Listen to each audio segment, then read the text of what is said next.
Hello, everybody. Good evening. Hope you are doing well. We have so much to talk about. As always, if you want to support this show, you can go to patreon.com/Hemant. You can always subscribe to my newsletter by going to friendlyatheist.com. I always appreciate that. That is free. And you can all tell me I am doing this one through a different method. I wonder if the video looks better on streaming today than it does in the past. You can let me know as we're going through the night. I am pulling together some stuff that I just grabbed at the last second here because just shortly before I started, as I was compiling stuff for tonight, there was some interesting, I wouldn't say breaking news, but it was interesting news at the last second. So I'm just going to start off with that. This may be short. We'll see. I also want to say shout out to Den. Den is here. He is helping out with moderation. So if you leave any super chats, you leave any questions or anything like that, Den will make sure I see them in between stories. So please leave them. Say hi to him in the chat, and he'll be helping out. So the story I wanted to start out tonight with is that today, Friday, January 3rd, today marks the day all the members of the U.S. House are sworn in, and their first order of business is voting for the Speaker of the House. You would think that would be Mike Johnson. There was a little bit of drama as to whether more than one Republican would say no to him. And the end result was exactly one Republican said no to him. So he's the Speaker of the House. No surprise there, really. But when you become Speaker of the House, again, in Mike Johnson's case, you give a speech at the beginning of the congressional session. So that's what Mike Johnson did as his first order of business, welcoming everyone in, setting the tone for what, for the sake of the country, we can hope will be a very unproductive session of Congress for the next couple of years. But in the process of giving his speech, one of the things he did actually made news in an unintentional way. We will see. I'm going to play a clip for you in just a second. But basically, Mike Johnson gets up to give a speech. You all know he's a Christian nationalist. You know he spends all of his time talking about what he thinks Jesus said.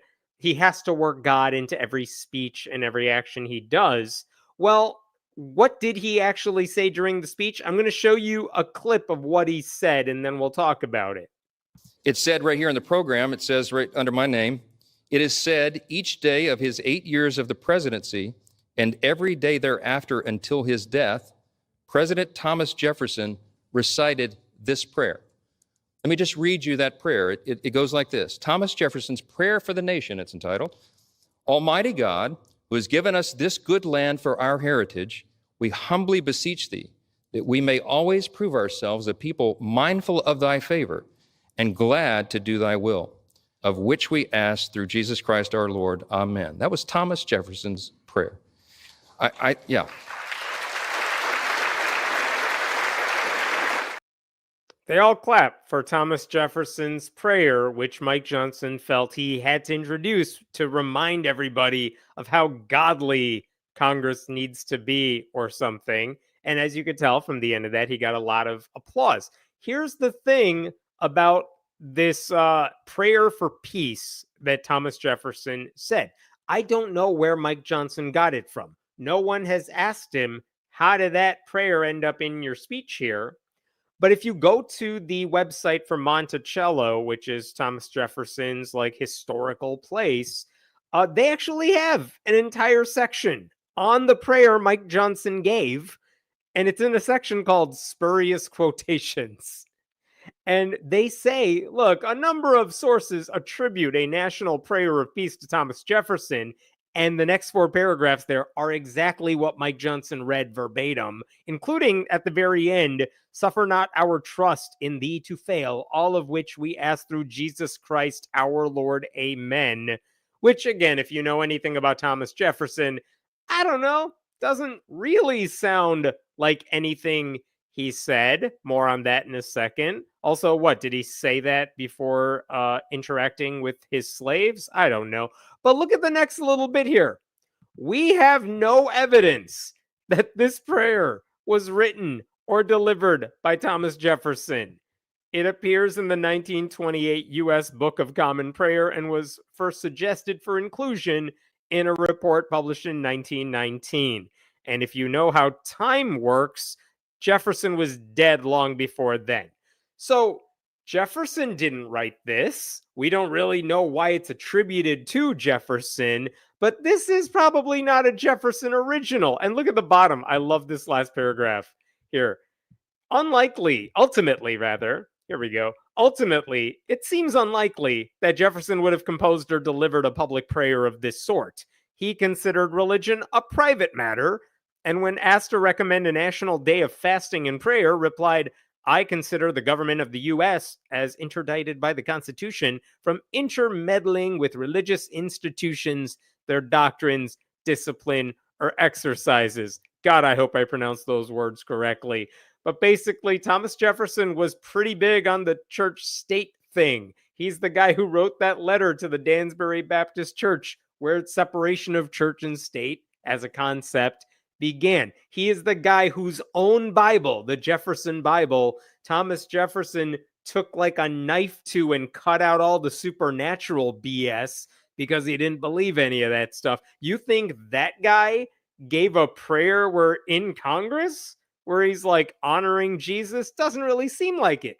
So I go back to, where the hell did Mike Johnson get the idea that this is a Thomas Jefferson prayer, first of all, and that he needed to include it in his speech? Like, he opened up this session of Congress with a lie that no one is calling him out on, really, which seems like a perfect metaphor for what his previous speakership was like, what the next 2 years are going to be like, because truth is not something he cares much about. Now, interestingly enough, I said no one called him out on it. Well, reporters have not asked him about it. However, already we have had a couple of interesting comments. This is from Jared Huffman, who is the only openly humanist member of Congress. Dear Speaker Johnson, please don't make stuff up. The prayer that you read in the House chamber today was not written by TJ, and your claim that he recited it every day is false. Please use credible sources, not your discredited pal David Barton. Now, about that, Mike Johnson is best friends with like Christian nationalist David Barton, the pseudo historian whose whole thing is going from church to church around the country and telling them the American founding fathers were all super Christian, just like they are, even though they were not Christian, all Christian. And even though the type of Christians they were, of those who were Christian, those are not like the white evangelicals we see today. So David Barton's whole shtick is, let me point you to stuff I made up in order to convince you the founding of our country was basically based on the Bible. David Barton is a Christian who lies for a living, and he is very influential among many Republican members of Congress.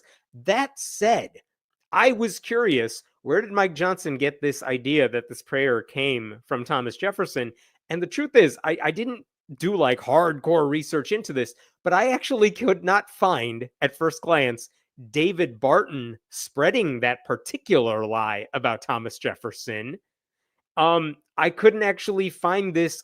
There's a lot of quotations that get attributed to the founders. Like a lot of fake quotes make their way into George Washington's mouth. This prayer, I actually have not seen make its way to the Christian right. This is not one of the lies that gets told about Thomas Jefferson, which means like Mike Johnson had to work kind of hard to find this prayer to begin with. Like, I kind of wonder, did someone just slip it to him at the last second? And he's like, well, it must be true. A Republican gave it to me. I have no idea. That's why I'm kind of curious. I want to know the origins of where this came from. Jared Huffman isn't the only one saying this. I also appreciated this comment from Sean Caston, who is from my neck of the woods in the western suburbs of Chicago. And Sean Caston, the congressman, said, so the story Johnson just told on the floor about Jefferson was entirely made up. Our founders were much more tolerant of diverse religious views than he is, so he fabricated a story that fits his own views. And that's pretty much a short history of the Republican Party at this point. So I don't know. I don't know why they are saying this. I don't know where Mike Johnson got it from, but I think it is an omen. It's foreshadowing that the very first thing he does when he's back in power as Speaker of the House is, hey, I'm going to go up to the floor of the House chambers and I'm going to tell everyone a lie, and I'm going to say it with confidence, and I'm going to tell you it's true, and not a single one of you is going to be able to fact check me in real time. Have fun on Blue Sky later. But hey, that's the Republican Party for you. They will lie about anything and just expect their gullible Christian base to fall for it. I think I'll stop there. Yeah, so that's day one of the Republican Party in the House having control of the House. What questions do we have right now before I get into another story? Hey, no glitches on the live stream. I'm happy to hear that. We're trying to fix it up. It gets a little better every week, hopefully. I'm catching up. Johnson sounds better at 1.75 speed. Can you imagine if you had a button right now to scroll through the next 4 years at like 2-3 times the speed, which by the way is how I watch all TV and movies now? Would you do it? I don't know. You'd be getting older really quickly, but also Trump is gone in 4 years. The countdown begins. Maybe. I don't know. He'll find some reason to be like, Constitution says I can stay as long as I want. That's what'll happen eventually. What else we got here?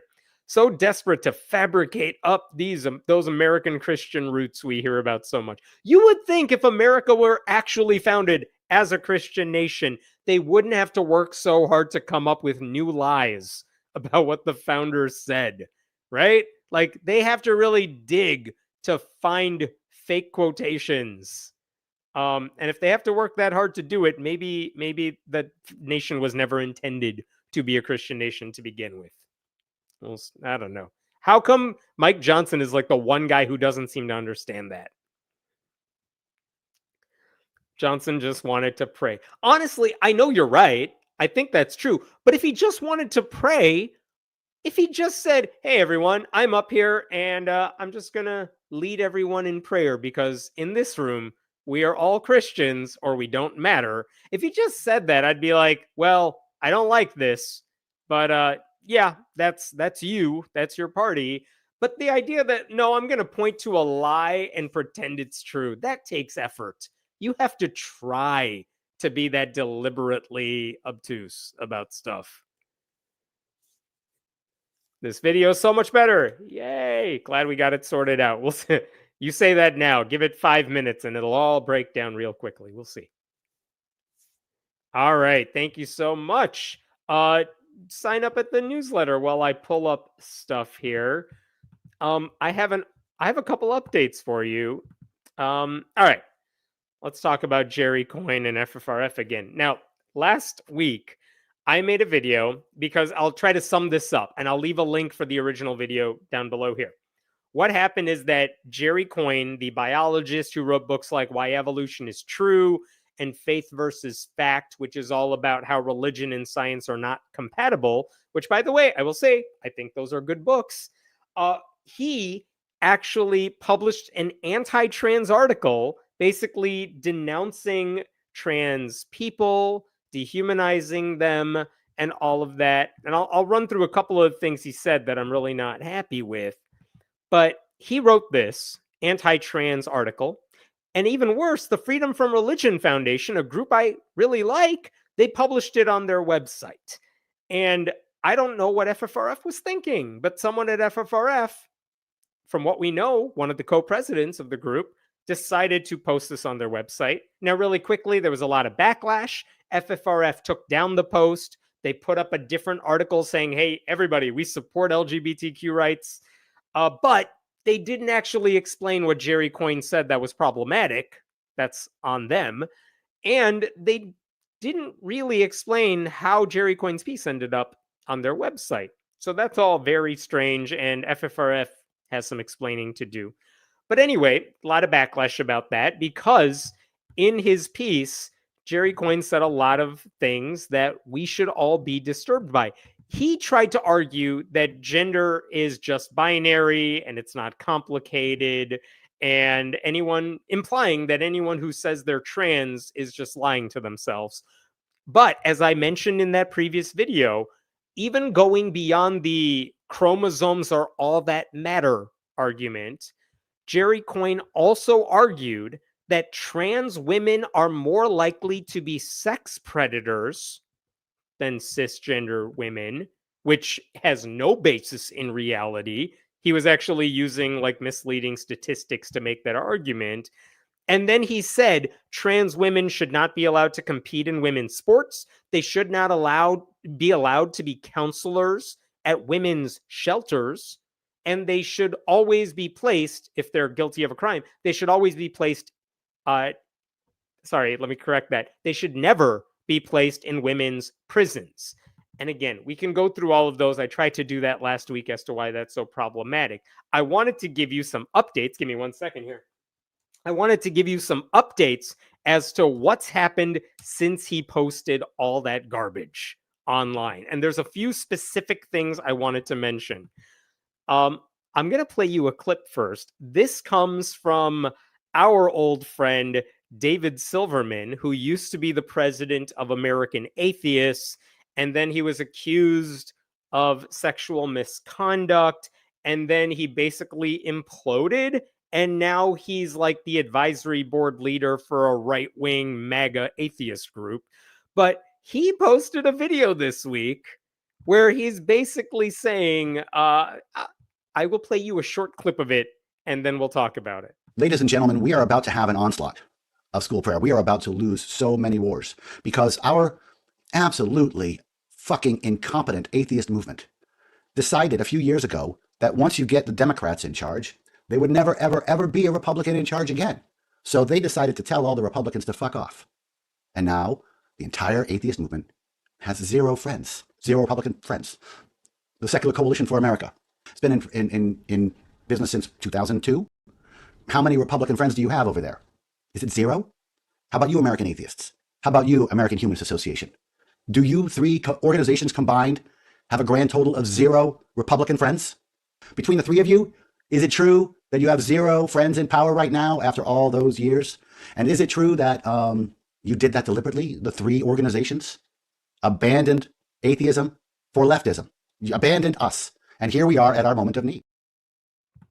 There's something, so I should have told you, by the way, I forgot to mention this. I sped that up a little bit to meet social media requirements earlier. But what Silverman's basically saying is that it's the people who are calling out Christian nationalism in the Republican Party and the groups that are fighting church-state separation who have apparently not reached out to Republican.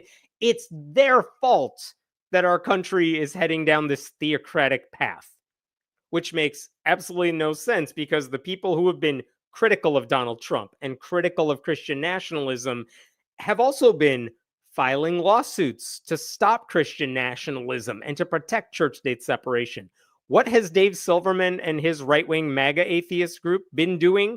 They pay money to go put up a table at CPAC, the right-wing crazy conference, not because they want to convince people to buy into reason, which I can actually understand that argument. Like, you're all crazy here. We're trying to speak logic and reason to you. No. They pay money to get a table at CPAC because that's how they recruit members for their right-wing MAGA atheist group. That's how low Dave Silverman and his group have sunk. And now what is he doing? He's blaming all the, what he would call woke, progressive atheist groups that actually do the battling and the church-state separation fighting and the lawsuits. He's going after them because he's like, why have you not made any Republican friends? That's your fault. Which, one, why would you? You don't need to be friends with crazy people who are trying to create a theocracy. That's dumb. I don't want like moderate Democrats who are like, you know who has some good ideas? RFK Jr. No, we don't need those people. Screw them. We need people who are willing to fight and push back against anti-science, right-wing crazy nonsense. And also, Dave Silverman's argument there is, my group, my MAGA atheist group, we have been reaching out to Republicans. Okay, where has that gotten you? Literally today, as I said in the last video, Mike Johnson gave a fake prayer misattributed to Thomas Jefferson as his opening act in the new Congress. Republicans have not gotten more secular, they've gotten more right-wing Christian crazy. They've gotten more extreme. So thanks, Dave, for befriending all these Republicans. I'm glad they're really listening to you there. Like the utter gall of these people who are like, well, no one on the left wants to be my friend because I assaulted, allegedly, all these people. Well, if they don't want to be my friends, you know who's totally fine with accused predators? Everyone in the Republican Party, especially Christians. So let me go warm up to them because they love me. Apparently, being an asshole to everybody gets me pretty far on the right. So now he's part of a right-wing group. So I wanted to show you that video because hilarious.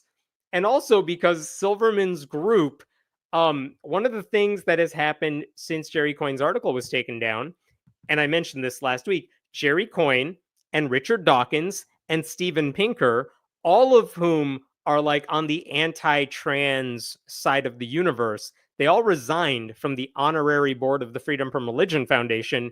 And Pinker apparently has joined Silverman's MAGA group as an advisor. And I think Coyne and Dawkins have already been approached about it, but they haven't said yes yet. So that's where they're heading. These are all guys who are like, well, I'm proudly liberal. I'm classically liberal. But also all these liberals keep making me want to vote for Trump or support right-wing crazy people. I don't know how many of them would vote for Trump, but again, you could see what Silverman's talking about. These guys all hang out with, all are friends with the mega extremists because those are the ones who really love anti-trans arguments. And you think any of them care about the God stuff? No. The atheism stuff they will put up with as long as you're fighting against trans people, then you're on their side. You know what I mean? So that's the update with like the Pinker crowd. Let me show you this as well. Speaking of Dawkins, Dawkins posted an article today. Let me share this with you here. This is from a right-wing, it's like the Fox News website, but in the UK, The Spectator. And here's Dawkins, the myth of the God-shaped hole. And there was a time not long ago, I'd be like, yes, I love this. A lot of Christians like to say atheists have a God-shaped hole in our hearts and we need to fill it with Jesus. And here's Dawkins saying, no, that's a myth. I like that. That sounds great. What does Dawkins actually say in this piece? I actually don't care about the God-shaped hole part, but here's where we get to. Look at this. Unbelievable. An irritating strain of the great Christian revival is the myth of the God-shaped hole. When men choose not to believe in God, then they believe in anything. The famous aphorism, which G.K. Chesterton never uttered, is enjoying one of its periodic dustings off, following the vogue for women with penises and men who give birth, which obviously just a slam on trans people. Whenever I sound off against this modish absurdity, I'm met with a barrage of accusations. Frankly, Richard, you did this. You defended woke BS for years. What? Like, Richard Dawkins is like, I'm the victim here because I was so liberal that I made it okay for people to be trans. But also, look at how he dismisses it. Richard Dawkins is like, oh, if you're a trans woman, then you're just like cosplaying as trans because you're really just a woman with a penis. And he calls it vogue, as in they're just doing it because it's popular, not because they actually are trans. They're just hopping on like some trans bandwagon or something, which is just, that is what you say when you've never spoken to trans people in your life. Wait, we're not done yet. What else does he say? He then quotes someone from The Spectator, which again, it's like the Fox News in UK. He says, here's Debbie Hayton on The Spectator's website writing, mostly reasonably, about a recent episode in which Jerry Coyne, Steven Pinker, and I resigned from the honorary board of an atheist organization that's been taken over by the trans cult.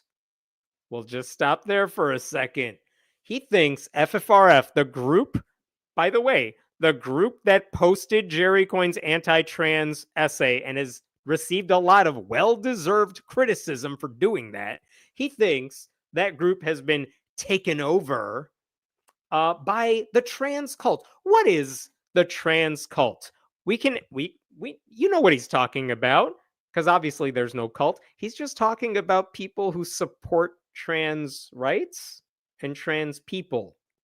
Like, if you support civil rights for trans people, he thinks you're part of a trans cult. I don't even know. As he's Richard Dawkins, he's talked about religious extremism for decades. He knows the difference between a religion that's wrong about everything and a cult. Like, I know some people use those words interchangeably. Dawkins is not one of those people. He knows the power of the word cult. He knows the power of the word extremist. You know what I mean? And here is Dawkins, like, it's part of a trans cult. Why? Because they said maybe treat trans people like humans. And Dawkins is like, that is cult like behavior. He said another thing here. Look at this. He goes on. Unbelievable here. Because do you remember this article is about that God-shaped hole in our hearts, by the way? We gave up on that a long time ago. He's still going. I'll just support the claim that the transsexual bandwagon, it's a band, it's just popular. That's why people are being the trans. The transsexual bandwagon is a form of quasi-religious cult based on faith, not evidence. Hey, you want evidence? I've met trans people. There's your fucking evidence. What is this based on faith shit? It denies scientific reality. Like all religions, it is philosophically dualistic. Where conventional religions posit a soul separate from the body, the trans preacher posits some kind of hovering inner self capable of being born in the wrong body. First of all, when he calls you a preacher, you know it's his greatest form of insult. The trans preacher seems to think you could actually be born into the wrong body. Like, yeah, buddy, that's what is going on. Again, if you've talked to trans people, or I should say, have anyone in your life who cares about you, they would tell you all this. They would explain this to you. It's not a cult. These are actual people. They're not doing it because it's a fad. They're doing it because it's who they are. And maybe today, more so than 10, 15 years ago, in some areas, it's a little more accepted. And that's why more people are coming out instead of hiding it and struggling and suffering. Like, I am not an expert in anything trans. I'm like a bystander. I'm a cis bystander here. But I've talked to trans people. I've read what they have to say. It's not that hard to do. He goes on. The cult mercilessly persecutes heretics. No, they don't. As apparently the member of a cult. Who are the heretics here? The heretics, in my view, would be Nancy Mace trying to say, oh, I have a trans colleague in Congress now. Let me make her life miserable and try to pass a rule that she's not allowed to use the bathroom, which, by the way, didn't make it into the Republican rules today. Interesting. But yeah, we should go after people like that. Richard Dawkins makes it sound like, who are the heretics? Guys like him who deny that trans people exist. That's heretical behavior. Like, everyone's a heretic unless you think trans people deserve civil rights? Absurd. He goes on. It abuses vulnerable children, too young to know their own mind, encouraging them to doubt the reality of their own bodies. In extreme cases, inflicting on those bodies irreversible hormonal and even surgical damage. That is right-wing propaganda that whole time. First of all, like, do you know when I knew I was cis? When did you know you were cis? Or if you are heterosexual or gay, when did you know that? When did you have your first crush on somebody? Like, I don't know. I can think back to second grade, third grade. How old was I then? 7, 8. I pretty much knew I liked girls. And by the way, if you're gay, I'm pretty sure it's the same age when you're like, oh no, I think I like someone of the same sex. So this idea that you think trans people as children do not realize that everyone's calling them this and this is like their body makeup, but it's not who they really are. You think they have no idea of it? No, maybe they can't put it to words. Maybe they don't quite know what it is that's wrong, but something's off.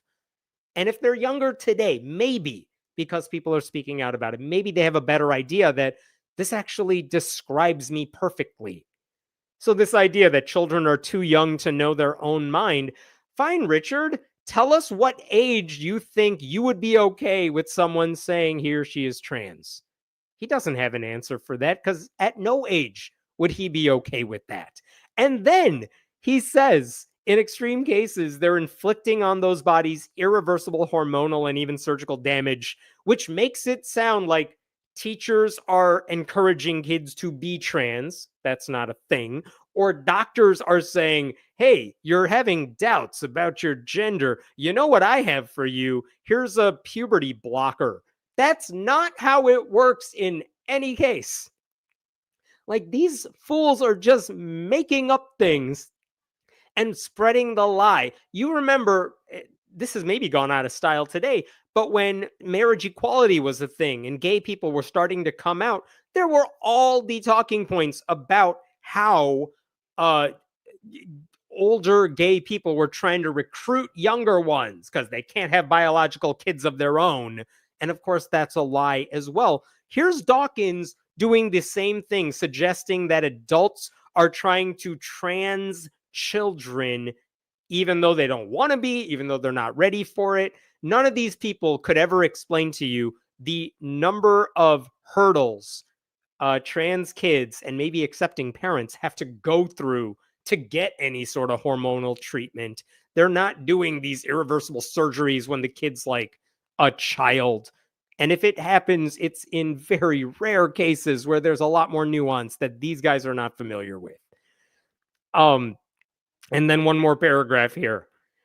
Far from playing into the hands of these preachers, my colleagues and I are opposed to all faith creeds. Well, that's nice. All non-evidence-based belief systems. I like that. This includes traditional supernatural religions, but it also includes younger faith systems, such as that in which a man literally becomes a woman or a woman a man by fiat. He thinks trans people just wake up one day and say, you know what? I don't like being a man. I guess I'm going to be a trans woman now. Again, this man has nobody in his life who loves him enough to tell him, like, that's not at all how this thing works. At all. As someone with, like, no friends, I know this. And then he says, or by legal decision, you could as well legally repeal the laws of thermodynamics so we can have perpetual motion machines. So apparently, if you like change your driver's license or retroactively change your birth certificate to reflect your gender, that's part of a cult. That's religious. You guys are as bad as Catholics and Muslims, and you know how much Richard Dawkins doesn't like Catholicism or Islam. Like, it's just prejudice. It's just bigotry. And this is who Richard Dawkins is now. The funniest thing I find about this is Richard Dawkins will do interviews, and he says this all the time. I'm paraphrasing, of course.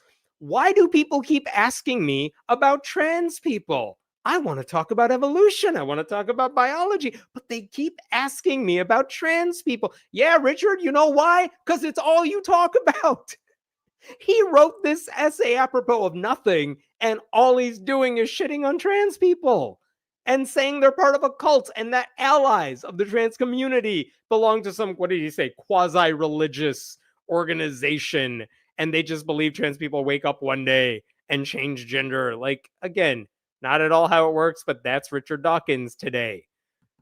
He is just a right-wing troll at this point. I got one last update to this story as well. I found well, I didn't find, I saw this other update. Richard Dawkins used to have a foundation, like the Richard Dawkins Foundation for Reason and Science. And years ago, it merged with the Center for Inquiry, which is a secular group based in New York. And the Center for Inquiry has a magazine it publishes called Free Inquiry. Let me make sure I could get this. There we go. Free Inquiry is one of their magazines. I think it's technically separate. It doesn't speak for the organization. It's not their newsletter, but they all work out of the same office and it's the same people. Well, the guy who is one of the, I think he's the editor now, but Ron Lindsay, who used to run the Center for Inquiry, but now heads up Free Inquiry magazine, he just posted this article called The Regrettable Dogmatism of FFRF. And there's a couple things in here. He's doing all the Dawkins stuff. But look at this. He's saying he's so mad that FFRF took down Coin's essay. Look what he says. And exactly which values and principles did Coin's essay violate? Because that's what FFRF said. They said, we don't agree with his values and principles. Coin made no disparaging remarks about transgender individuals. Are you kidding me? Do you all remember what he said about trans individuals? Let me show you a clip here. Boom. This is what Jerry Coyne wrote in his article. Look right above my head here. Transgender, then, appears to be twice as likely as natal males and at least 14 times likely as natal females to be sex offenders. Jerry Coyne argued that all trans people are more likely to be sex offenders based on a misleading statistic put out by a hate group that was taking numbers from prison. And he said, well, based on those numbers, all trans people are more likely to be dangerous to you. And I go back to what did Ron Lindsay say about it? Coyne made no disparaging remarks about transgender individuals. And I'm going to show you one more. What else did Jerry Coyne say? Here's one more thing he said.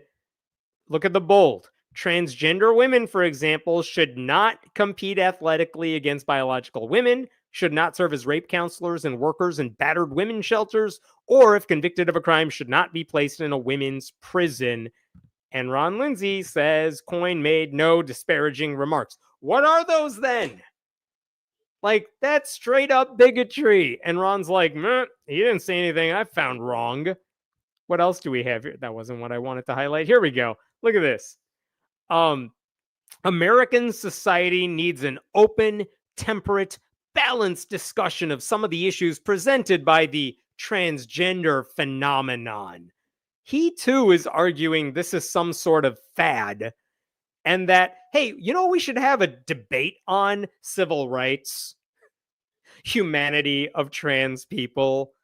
No, some things are not open for debate. Substitute any other group in place of transgender phenomenon. And do you think, I don't know, people of this color should be allowed to vote? We should have a balanced discussion on that. No, we shouldn't. You're just wrong. That's it. There's your debate. I win. We don't need a debate on civil rights or the humanity of trans people. There's no debate to be had. There are just bigots who lie about stuff and normal people. And look at this. Oh, this is great. Let me close by previewing a portion of Free Inquiry's next issue out in a couple of weeks. By happy coincidence, it includes a symposium on various transgender controversies. That symposium presents a range of different viewpoints, some with which Kat Grant would probably agree, and some with which Jerry Coyne would probably agree. At Free Inquiry, we are committed to a culture of free speech, and we trust our readers to evaluate contrasting arguments. Our readers do not need ideological gatekeepers. Right, but apparently they need bigots who are going to blow the door wide open and say, hey, does anyone want to write an article about why trans people shouldn't be allowed to play sports in high school, or how they shouldn't be allowed to be in public spaces because they're sex predators? Because we need someone who's willing to give that side of the debate, and we're going to publish you in our magazine. That's what That's what free inquiry is doing. He has this little disclaimer at the end. Views expressed are mine alone. They don't necessarily reflect the views of the Center for Inquiry or the Council for Secular Humanism. But also, he's the editor of their magazine, and he used to run the organization. And also, the organization, not just this guy, but CFI as an organization, has put out anti-trans content in the past. I made a video about this months ago. Their current CEO wrote an article basically saying racism doesn't really exist in America anymore because we elected Barack Obama and Clarence Thomas is on the Supreme Court. So who needs affirmative action? Who needs reparations? Racism's done now. Shut up. Like, that's the Center for Inquiry for you. And I guess we all have this to look forward to in a couple of weeks. Many pages of people debating whether trans people should have rights and be allowed to exist in our society. Yay. I forgot. There are a couple more things I'm going to show you. Check this out really quick. This is Dave Silverman's right-wing MAGA group and Peter Boghossian, the right-wing professor. Wokeism consumed the atheism movement and drove the return to Christianity. Yeah, like it's atheists' fault that some people are more Christian, even though the statistics say Christianity is actually less popular than it used to be. I don't get that at all. But okay, let's blame the woke atheist movement for why I don't know who returned to Christianity. To which the right-wing atheist group says, wokeism is Christianity. Whoops, let me bring that back. Wokeism is Christianity. If true atheists do not get organized soon, we will be crushed between a hammer of woke and an anvil of theists. Which sounded really great in his head and makes absolutely no sense. What's a true atheist? You guys, am I a true atheist? Apparently I'm not, because I think people deserve civil rights. I don't know how this works. And also this idea that atheists need to get organized. First of all, good luck with that. We are unorganizable. But also, all of this is about the Freedom from Religion Foundation, which is a group with 40,000 members and like a $26 million budget. They're organized. They're filing lawsuits. They're doing a lot of stuff. If you don't like it, that's one thing. But to pretend that that's not true atheism for you, because they also care about trans people, weird. And my favorite thing from this Dave Silverman MAGA group, look at this. Look at the bottom tweet there. They're responding to somebody who says, "What kindness did you show Jerry Coyne?" They're yelling at FFRF. "What kindness did you show Jerry Coyne when you took down his article without telling him and publicly denouncing him?" That's grammatically wrong, but okay. But at the top, because they say this completely seriously, "The ratios will continue until morale improves." I think they're serious about that. And what that means is if FFRF tweets something, they are responding to it by like challenging FFRF. And on Twitter these days, as I'm sure you know, that's Elon Musk's right-wing crazy extremist website today. And so when the right-wing group gets a lot of likes and retweets, they think that counts as activism and a win for their organization. And FFRF, which probably doesn't have a lot of supporters on Twitter anymore because we all left, FFRF doesn't get it.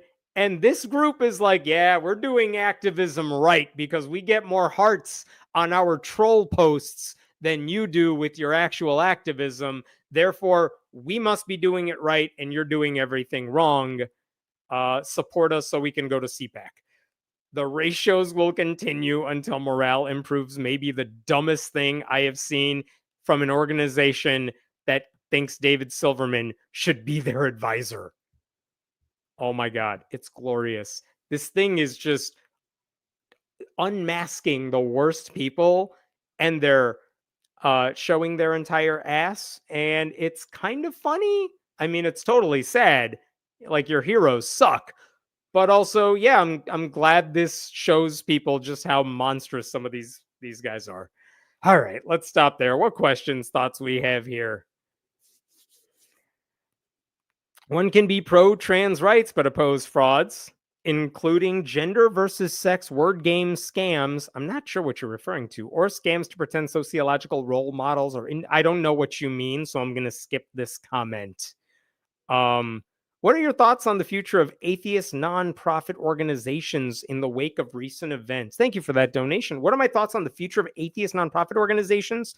I think we're going to see a lot of the same stuff we saw in 2016, which is a lot of these atheist groups are fighting church-state separation battles. And it's not so much anti-atheist so much as they want 10 commandments in public schools, as we've talked about. They want prayer in school. They want Bibles in schools. And so who's going to fight that stuff? The ACLU doesn't do all this. So you need other groups that are willing to push back, explain why this is bad for everybody. And those groups are going to be doing a lot of that work. I think they're all going to need larger legal departments. I think along the way, you can make a case for why not atheism per se, but religion is not leading us to a better place. And you want a group making that argument in whatever way they think will be heard by as many people as possible. So I think these groups are going to, there's not that many of them at the national level, but I think the ones that are there at the national level will continue to grow. And I, by and large, support most of the work all of these groups do. At the same time, you're going to want to see local activism as well. So local groups, whether they're atheist groups, humanist groups, whatever you want to call them, there might be a need to rally the troops in person to fight against school boards that want to push religion in schools. So that means in-person activism will hopefully grow as well. I mean, we're going to find out very soon what, Resistance 2.0 looks like. And I hope a lot of these, if not the atheist organizations, I hope they're leading the charge. But even if they don't, I hope all of you who are atheists, but who also care about the state of our society, are going to be active in some way. I don't care what group you do it with. Figure out what cause matters to you. Find a group that's doing that work. Support them and go work with them and figure out how to make it happen locally. You're going to need these organizations that know how to rally people and do big things when it's necessary. So I'm hopeful. I mean, about everyone except Dave's group, which I think they just want to be trolls online. If someone tries to dehumanize trans people like me, then they should not be considered humanists. Thank you for that donation, Lady Merlin. I mean, I agree with you. Then they would not be considered humanists. I don't think they care to be humanists. I think those people, the dehumanizing ones, think humanism is too woke anyway. Unfortunately, you can be an atheist and still be an asshole. There's nothing about atheism that is separate from being irrational, from being an asshole to everybody. So I don't think they see that as a contradiction. Speaking as a mental health professional, I can categorically state that transphobia is nothing more than bigotry. There's no reason for it, and the dehumanizing needs to stop. Touche. I fully support you there. You're right. Thank you. It's effed up that these groups and people have decided that trans people are the only group not worth defending or fighting for their rights. Literally the only group. I'm going to push back on that a little bit. They will do it to other groups as well. They will do it to ethnic minorities. They're doing it right now to Palestinians. The same people are doing it to Black communities that are fighting for rights, civil rights, voting rights, what have you. They'll go after them too. They think it's all bullshit. So they are right now vocally going against trans people, and that's become like a rallying cry for the MAGA crowd. But those same people, and including the same atheists, I have also seen them go after other minorities while siding with the religious right because they all hate the same people. And nothing flips the switch in their mind that says, if we're friends with these people, maybe something should be, maybe there's something wrong here if all of a sudden everything the Christian right does, we like.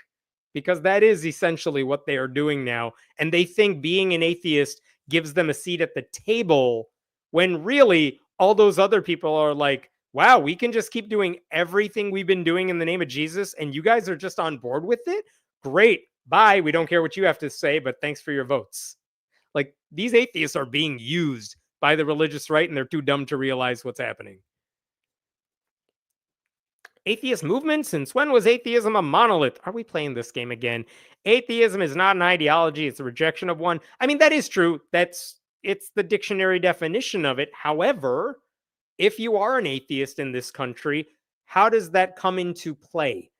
Well, if people are trying to get Bibles in public schools, I mean, I would hope everyone's opposed to that, but atheists have a vested interest in making sure one religion isn't treated as superior to other religions or no religion. So who fights against that? Atheist organizations that care about that stuff. Atheist organizations, which of course do not represent all atheists, but they have done so much good work when it comes to pushing back against violations of church-state separation, in the cases of discrimination, representing the atheists. So this idea that no one said atheism was a monolith. Richard Dawkins is an example of that. That guy's an asshole. I don't want to be associated with that guy. But to argue that there's no movement, even though, like what, close to 90% of atheists vote for Democrats and Democratic policies just about across the board, like we vote in very similar ways. So even if you don't think there's an official movement, there's no atheist pope. But guess what? Just like Black people in America, they're on political issues, they're very much on one side of the fence in agreement. Doesn't mean they're a monolith. It doesn't mean there's no diversity of opinion in there. But as a group, they tend to vote the same way. I could say the same thing about white evangelicals. They don't have a leader, but there is a movement because so many of them believe in the same things. And they know that if you work together on that common cause or causes, you have a better chance of making it happen. Atheists ought to do the same thing on those issues where pretty much all of us are in agreement. And guess what? On LGBTQ rights, we are in agreement. And it's not where Richard Dawkins is. Thanks for that donation, Elizabeth. Friendly reminder, trans women are women. Binary gender does not exist. You can be XXY, XYY with hormone disorders, etc. Thank you to Hemant and Den and Jess, my podcast co-host, and the whole team for being awesome. I appreciate that. I hope I'm a good ally, and please call me out on it if you think I'm not. What the fuck is happening to all the people I used to look up to? Just keep looking down and down and down. Yeah, I don't know, man. I feel like I liked these guys when I was relatively new to atheism. I mean, I was already an atheist when they became popular for being atheists, so they did not personally influence me, but I kind of liked that there were these people who were speaking about atheism in a coherent, powerful way. Their books were good in that sense. And now I think because people don't really care about atheism anymore, they miss the high of being right about something everyone else they believe is wrong about. So they see all these people who are like, trans people are humans and they deserve rights. And they're like, no, you're all wrong. And all these people I surround myself with tell me I'm the smartest person in the world. And they look up to me and they praise me. And it's J.K. Rowling syndrome. Like once Harry Potter ended, her brain broke and she's like, no one's paying attention to me anymore. I got it. Let me pretend I'm the champion of all women and let me just trash trans people. And everyone just, if you're a bigot, you look up to these guys and her and people like that. And they miss having that adulation and being right. And I think it's just reflexive contrarianism. They just like telling everybody they're wrong about something. And with trans people, they could be like, well, I know chromosomes better than everyone else. So I'm going to pretend that when trans people argue for their humanity, what they're really saying is, I woke up one day and my chromosomes changed. Like, that's the sort of straw man they create. But they're like, well, I know chromosomes, so trans people don't exist. Tell me I'm right. Everyone buy my books, come to my stage shows, and watch people give fawning interviews of me. It's so weird. One day it'll happen to me too, and I hope you all hate me at that time. I would say give it a couple years. I'm not there yet, I hope. Men who give birth. Gotta love the secondary meaning that cis women are just baby makers. Very true. Thank you for pointing that out. Yeah, that's all women are to them. They're birth givers and nothing else of value to Richard Dawkins. Trans argument is the distraction. I don't know what that's the context of that, but I think that sounds about right. Thanks, Elizabeth. I don't like throwing mental health terms around, but Dawkins, Hitchens, etc. might need some serious therapy to gain some empathy. May I suggest, forget the mental health terms, I think they just need friends. I think they need people in their life who are willing to tell them they are wrong about stuff. I've said this before. I only surround myself with people who tell me I'm an idiot, and I think it helps me. And I think if you're rich and famous, and Dawkins and who else? All those people we were just talking about, Jerry Coyne, Steven Pinker. I think it is very easy for them to only have to surround themselves with people who tell them they are right about everything and that they're brilliant. And that, at some level, you don't really need to interact with anybody who thinks you're wrong about anything at some stage. And these guys are all well past that. And they're all on text threads together, I assume, and they're all on the same email lists, and they all message each other at all hours of the day. That's why all of their resignations from FFRF sounded identical, because they all are like just workshopping them with each other, I assume, in my head. They all have the same book agents, things like that too.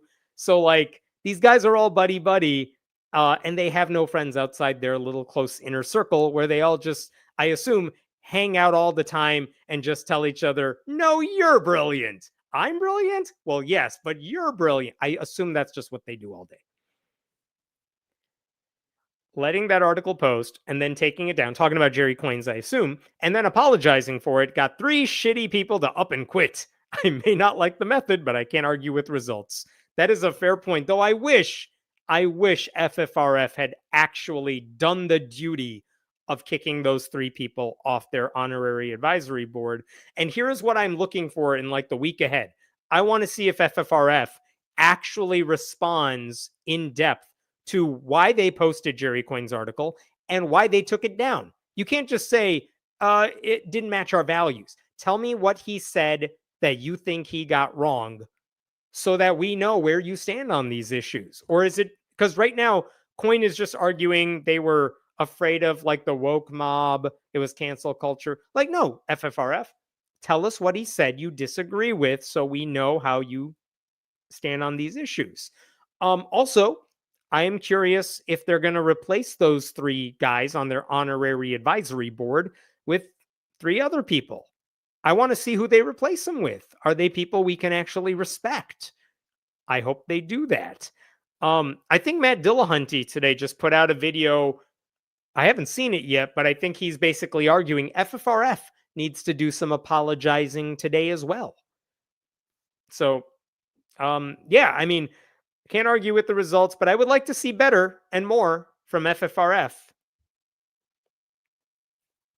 Trans issues and atheism are distinguishable and separate. Dawkins speaks outside his expertise regarding trans issues. I think you're right about that second part.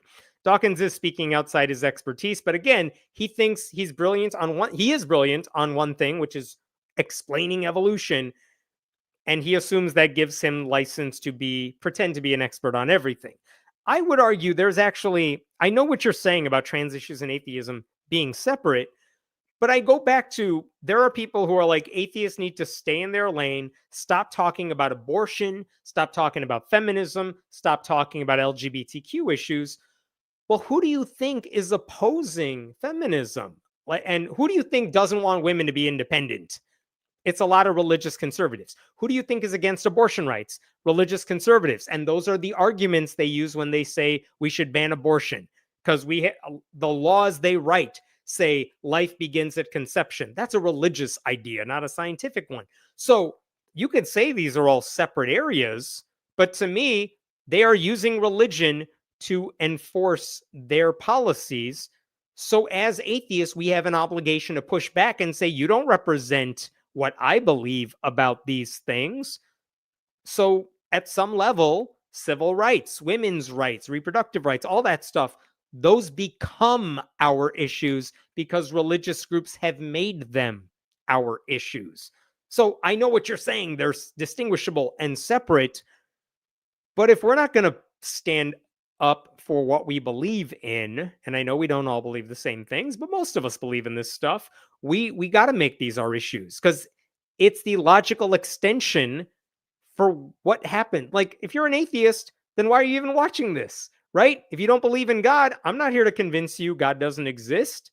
So, like, why are you watching? It's probably because as an atheist, you care about some of the same things that I care about. So, why do you care about them? Because as an extension of you not believing in God, you also believe humanity and society should work a certain way, and that all people should be able to live their life with freedom, because there is no, afterlife awaiting us. So at some level, if you care about this stuff, it's an extension of your atheism. So these things merge, even if they're not in the exact same lane. I'm trans non-binary and feel at a loss about how to defend my existence. I can't prove what's in my head, but I also feel like I need a defense in today's world. Like, that's required. I'm sorry you feel that way. Like, you shouldn't have to defend your own existence or anything. And I'm not going to suggest I know what a good way for you to defend who you are is.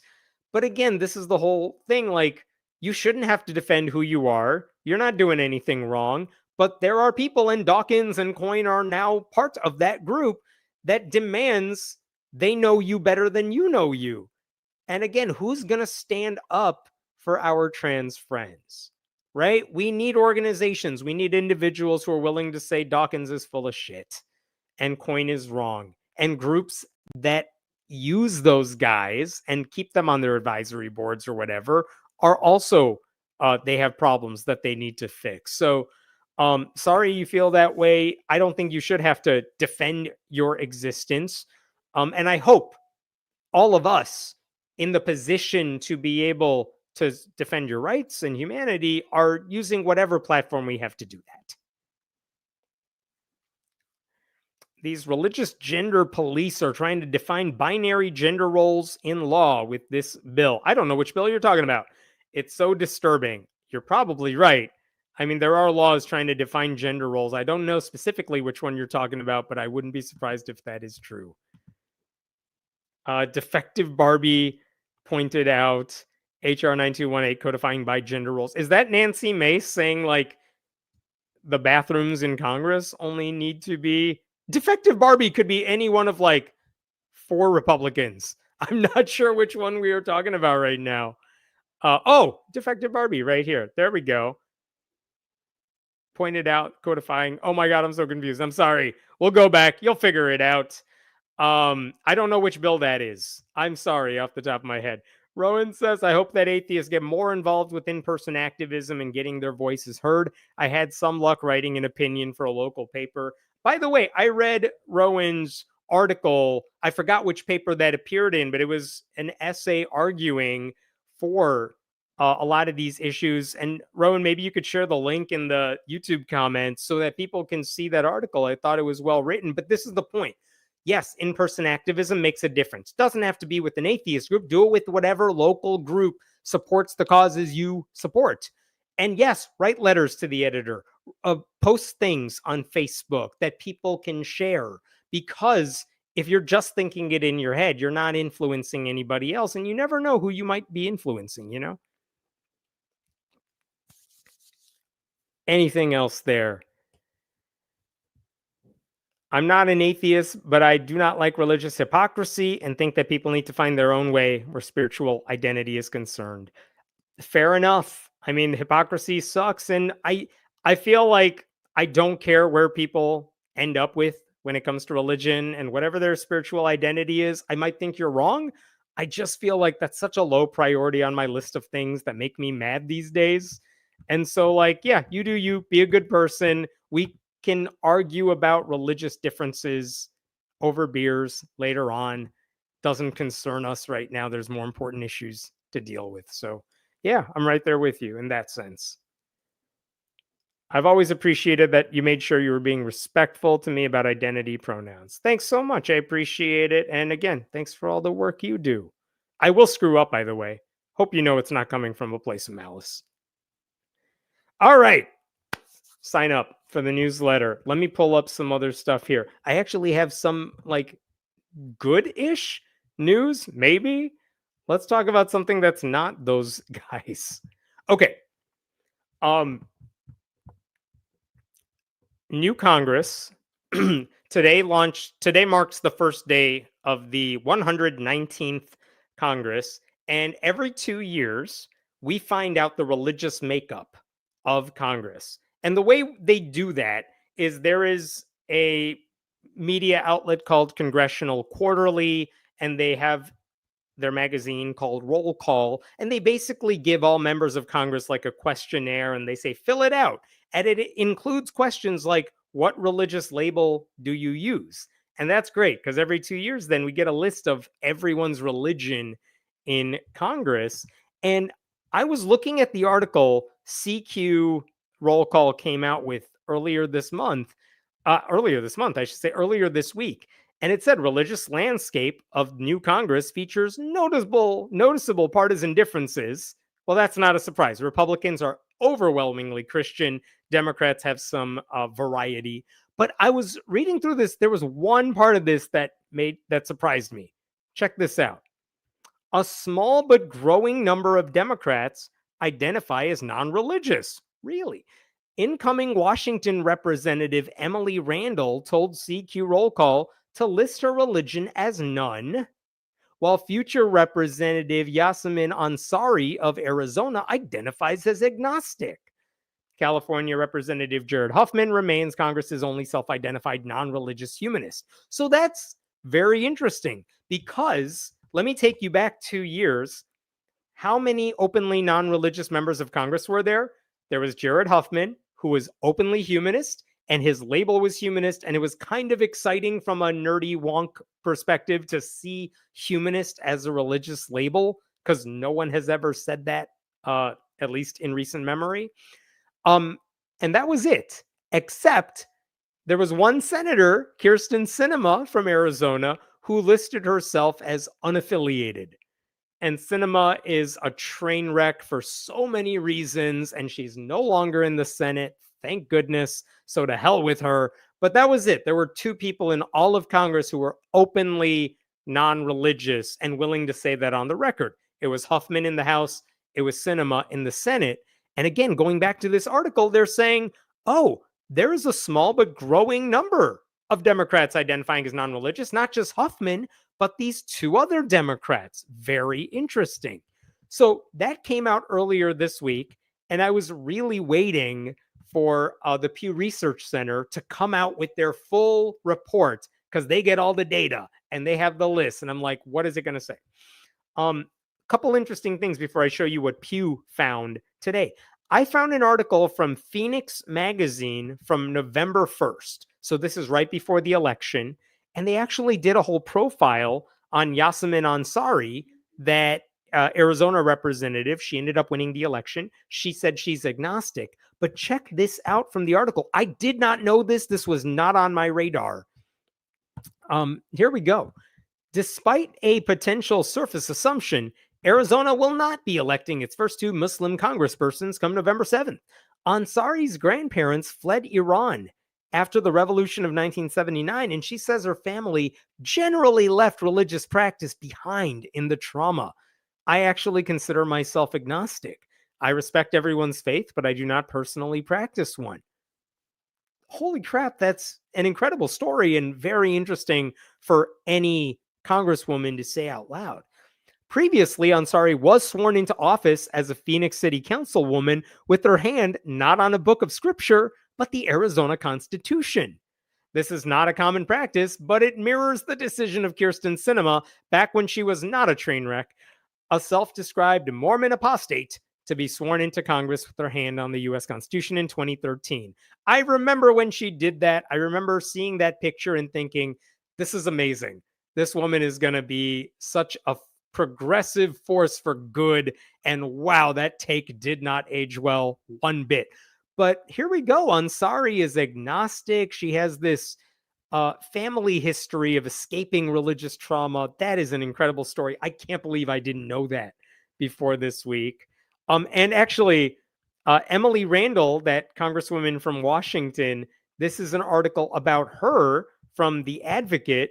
Emily Randall makes history as the first LGBTQ plus Latina in Congress. I don't know why it's shaking there, but she is not, sorry about that. She is not openly non-religious. She said, just list me as a nun.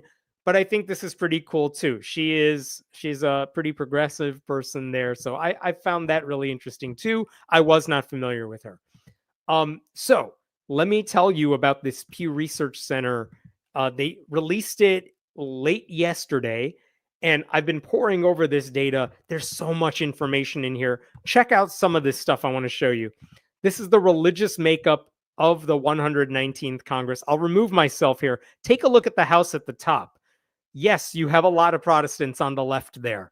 146 Christian Republicans, 91 Christian Democrats. That is more than half of the House is Protestant. You have a whole bunch of Catholics too.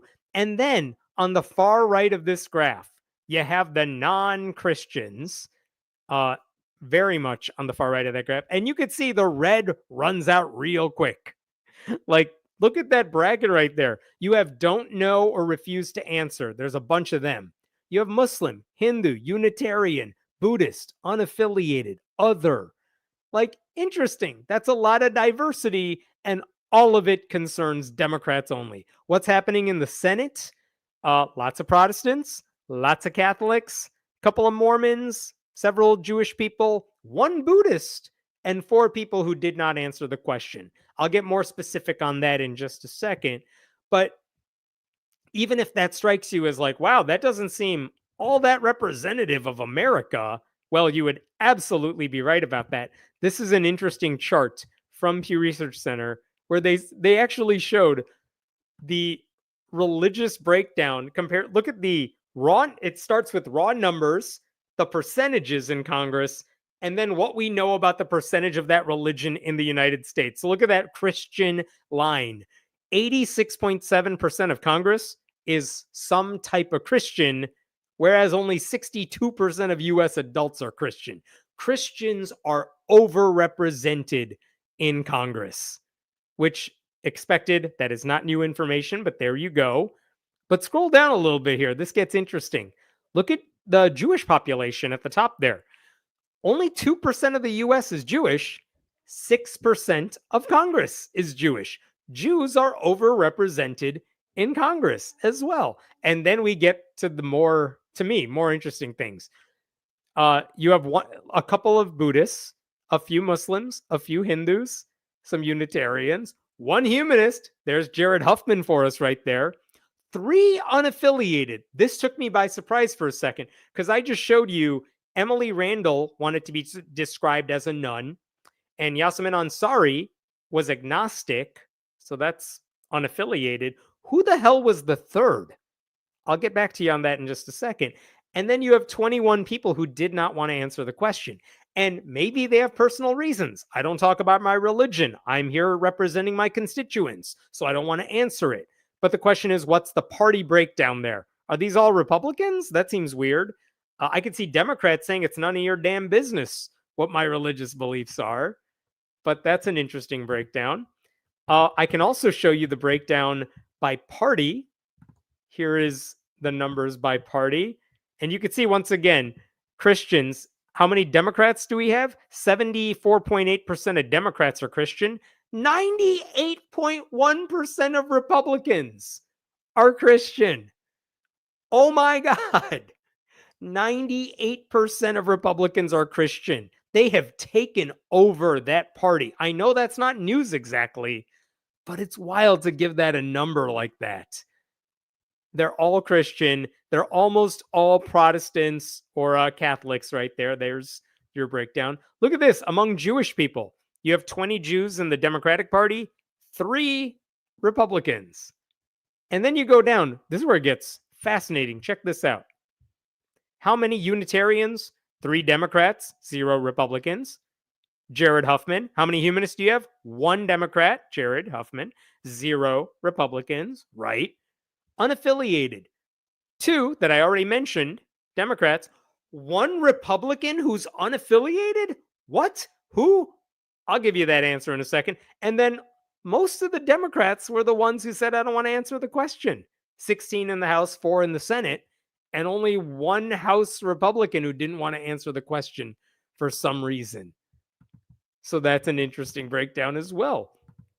Let me show you one other thing here when we're talking about that. Here we go. Who are these people that don't want to share this information? Where did it go? Sorry, I'm looking through my own thing here. Yeah, so the Republican who is now listed as unaffiliated, his name is Abe Hamadeh. I don't know how to pronounce his last name. Hamadeh. He's also from Arizona, and I'm pretty sure, based on my reading of where this guy came from, Abraham Hamadeh, he actually has a Muslim background, but he kind of let that one slide because he wanted to get elected, and he's a Republican, and he's like, if I'm Muslim, that's not going to play well. So I think Pew Research Center actually said he now lists himself as non-denominational, not in a particular faith. That's the exact wording he gave them. Non-denominational, not in a particular faith, because he doesn't want to say he has any connection to Islam, which is a cop-out. He's definitely not one of us as a nun, but that is an interesting difference right there. I also mentioned there was one Republican who was unaffiliated, and I will find his name in a second. I don't know where it went on my list here, but there was one Republican who just didn't want to answer the question, and that was interesting as well. Here's another question I would like to have answered. Jared Huffman keeps a list on his House website of members of the Congressional Free Thought Caucus. And the hope is this is a caucus meant to defend church-state separation, defend discrimination. They fight against discrimination against atheists. And his caucus, Jared Huffman co-founded it with Jamie Raskin. And you could see this number has grown bigger and bigger. The most recent addition was Representative Lizzie Fletcher of Texas. That was like middle of last year. I am wondering, does Ansari join that group? Does Emily Randall join that group? I don't think Abe Hamadeh is going to join that group, but maybe. And I am curious if Jared Huffman is going to reach out to those new nuns to see if they have any interest in it. I'm also curious. This is from the Pew Research Center as well. You could see, if you go back to at the bottom of this chart, this is 1961 to 63. It was almost all Christian in Congress. Like, it's Protestant, Catholic, everybody else. And you could see that's just about everybody. But over the years, they've had fewer Protestants, about as many Catholics, but the other group gets a little bigger every single time. So this Congress is actually more diverse than ever, but that's not necessarily saying much. So I find that interesting. And one other thing, here is the list I will show you of the 21 members of Congress who did not want to identify. They said, I'm not answering the religion question right here. And the ones with the asterisk are the brand new members of Congress. So these are the people who said, I know you're asking me for my religion. I'm not filling out that part of the questionnaire. And they're all Democrats. There's our one right there, David Taylor, a Republican from Ohio. For some reason, he did not answer the question. He's brand new. I don't know what his deal is. Everyone else is Democrat. And then you have those 4 senators right there. Fetterman's like a cinema in waiting. He campaigned as a progressive and then has taken a hard right turn since being in the Senate. But everyone else, like, cool. There's some good progressives in that list right there. I think that's everything. Interestingly enough, I was looking at the list from 2 years ago. Who was listed as a nun 2 years ago? You know who refused to answer the religion question 2 years ago? Some guy named George Santos. And I remember thinking at the time, this guy seems like he has an interesting story. I wonder if he's like secretly an atheist. Turns out he was secretly everything. And then that dude got kicked out of Congress by Republicans, which is saying something. There was another thing. One of the people on that list who did not answer the question was Representative Seth Magaziner from Rhode Island. And yet Pew says this in their report. Yeah, he said he doesn't want to answer the question, but he has put on his House website that he is Jewish and he's identified as Jewish. And he says, like, the Jews of Congress issued this statement. So it's like, I don't know what his deal is. That's weird. There's another person from Oregon, Representative Suzanne Bonamici. She did not answer the religion question 2 years ago. And for some reason, this time around, she says she's Jewish. And I don't know if that's because of the war that's happening in Gaza or what. But anyway, I'm just going to say one last thing and then I'll be done with this. I think this is ripe for criticism in one way. Is it good that we have more non-religious members of Congress, more unaffiliated members of Congress? It's superficial. This is about symbolism. There is a lot of importance in the idea of having religious diversity in public office, especially with openly non-religious politicians. I think that goes a long way to decreasing anti-atheist stigma, in part because government, public service, that's one of the few areas where if you're an open atheist, you are in a position of prominence and you are doing a job where helping other people is the job description. Your job is not advocating for atheism. It's just trying to do better for the American people. And I think if you had an atheist who is known for helping people and fighting for them, I think that actually goes a long way to changing the way a lot of Americans perceive atheists. And so I wish there were more atheists in Congress. I wish there was more religious diversity in Congress because maybe we would actually see a little less Christian nationalism in that sense. It's very easy for Republicans to say we're a Christian nation when 98% of Congress among Republicans is Christian and when most politicians are Christian as well. So if you have more diversity, it's a direct challenge to that notion. That's why I want to see it. But as I mentioned in an earlier segment, just because you're an atheist doesn't mean you're good. Doesn't mean you're a good person. You could hold a bunch of really dumb ideas in your head. But man, I look forward to the day there's an atheist in Congress that I actively oppose because they believe a lot of dumb shit. That day has not come yet.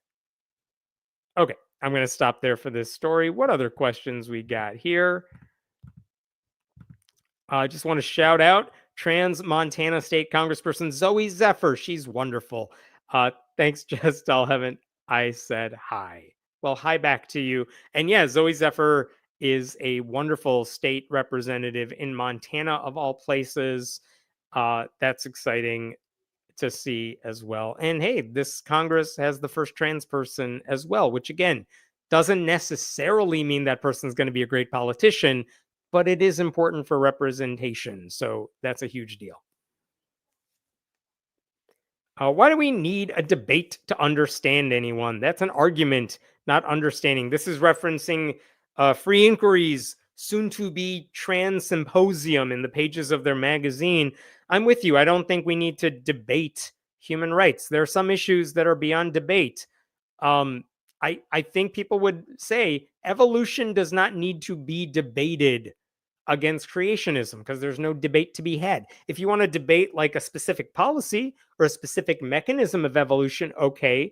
But remember when Bill Nye debated Ken Ham years ago, one of the criticisms Bill Nye got was, why are you doing this? Evolution doesn't need to be debated because there's nothing here to debate.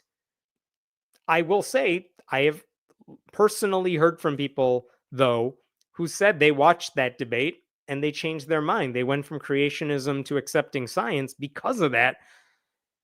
But I still don't think human rights needs to be debated. And it's sad that some people think you can just have a difference of opinion. We can agree to disagree on whether trans people are lying to themselves and then shake hands and be buddies afterwards. Like, why would you want to be friends with that person? I don't know. Many politicians use beautiful narratives, get elected, and do nothing for these groups. Yeah, that's the Kirsten Sinema story right there for you, right? Like, campaigns as a progressive, gets elected. John Fetterman too suffered a heart attack on the campaign trail, beat Dr. Oz, which I'm still grateful to him for, and then turned out to be a piece of garbage while in office on a lot of issues. I think he's done a good job on voting for judges, so good on him. But on everything else, yikes. Thanks for that donation, Nadia. Dawkins, Coin, and Pinker are just Ayaan Hirsi Ali's in the making. Functional Christians. John, I don't know what that means. I don't know that reference. This is interesting because Ayaan Hirsi Ali literally said she now believes in God. She is a Christian. Those three dudes are like, well, culturally, I was raised a Christian and I find aspects of it beautiful. Dawkins has said that before. But you're right. Like, functionally, what does it mean? It means they're willing to side with the Christian right when it comes to they have a shared hatred of certain groups of people. And at that point, it's like, all right, well, if that's what you think is your best use of your platform, all right. But I can't honestly tell people to read your books or support you when this is what you stand for. Like, I can't tell my kids to read Harry Potter books knowing where they're coming from now. That would be insane. I can't. There are other books out there. They'll be fine. Same thing. Like, do I like some of Richard Dawkins' books? I do. I wish I could read The Ancestor's Tale again. I wish I had the time. It's a big book. But also, I don't know. There are other science writers out there. I can read other people. I can find other people to admire.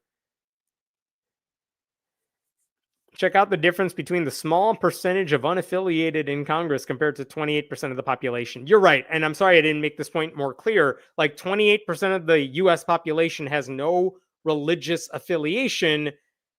And then you have a couple members of Congress who are religiously unaffiliated. We are the ones who are severely underrepresented in Congress, while Jewish people and Catholics and Christians, or Christians in general, are way overrepresented in Congress. All the more reason for when you have some people running for office as open atheists, it makes it easier for other people to do it. And the more people who run, the more winners you're going to have. And there are more openly non-religious politicians at the state level this year than I've ever seen in history. I'm really starting to wonder how many of these moderates and independents taking that hard right turn planned it from the beginning.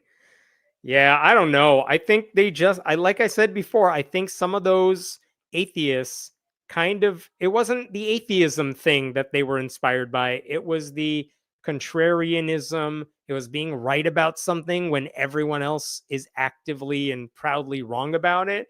It's being reflexively against what everyone else thinks and going against the grain. I think that's what they got addicted to. And atheism gave them that fix for a long time. And now it's civil rights for some reason. I don't know that they planned it. I think that suggests there's some grand conspiracy, and I don't believe that. I think they were just wondering, okay, well, why else? What else can I get into? What else can I do to get that high again, where everyone loves me for being right? And everyone, the people I don't like keep telling me I'm wrong. And so I want to push back against it. I don't know. I don't know who their friends are. If you were sworn into an official position, what book or document would you swear on? Ooh, I like that question. I would assume just whatever my favorite books are.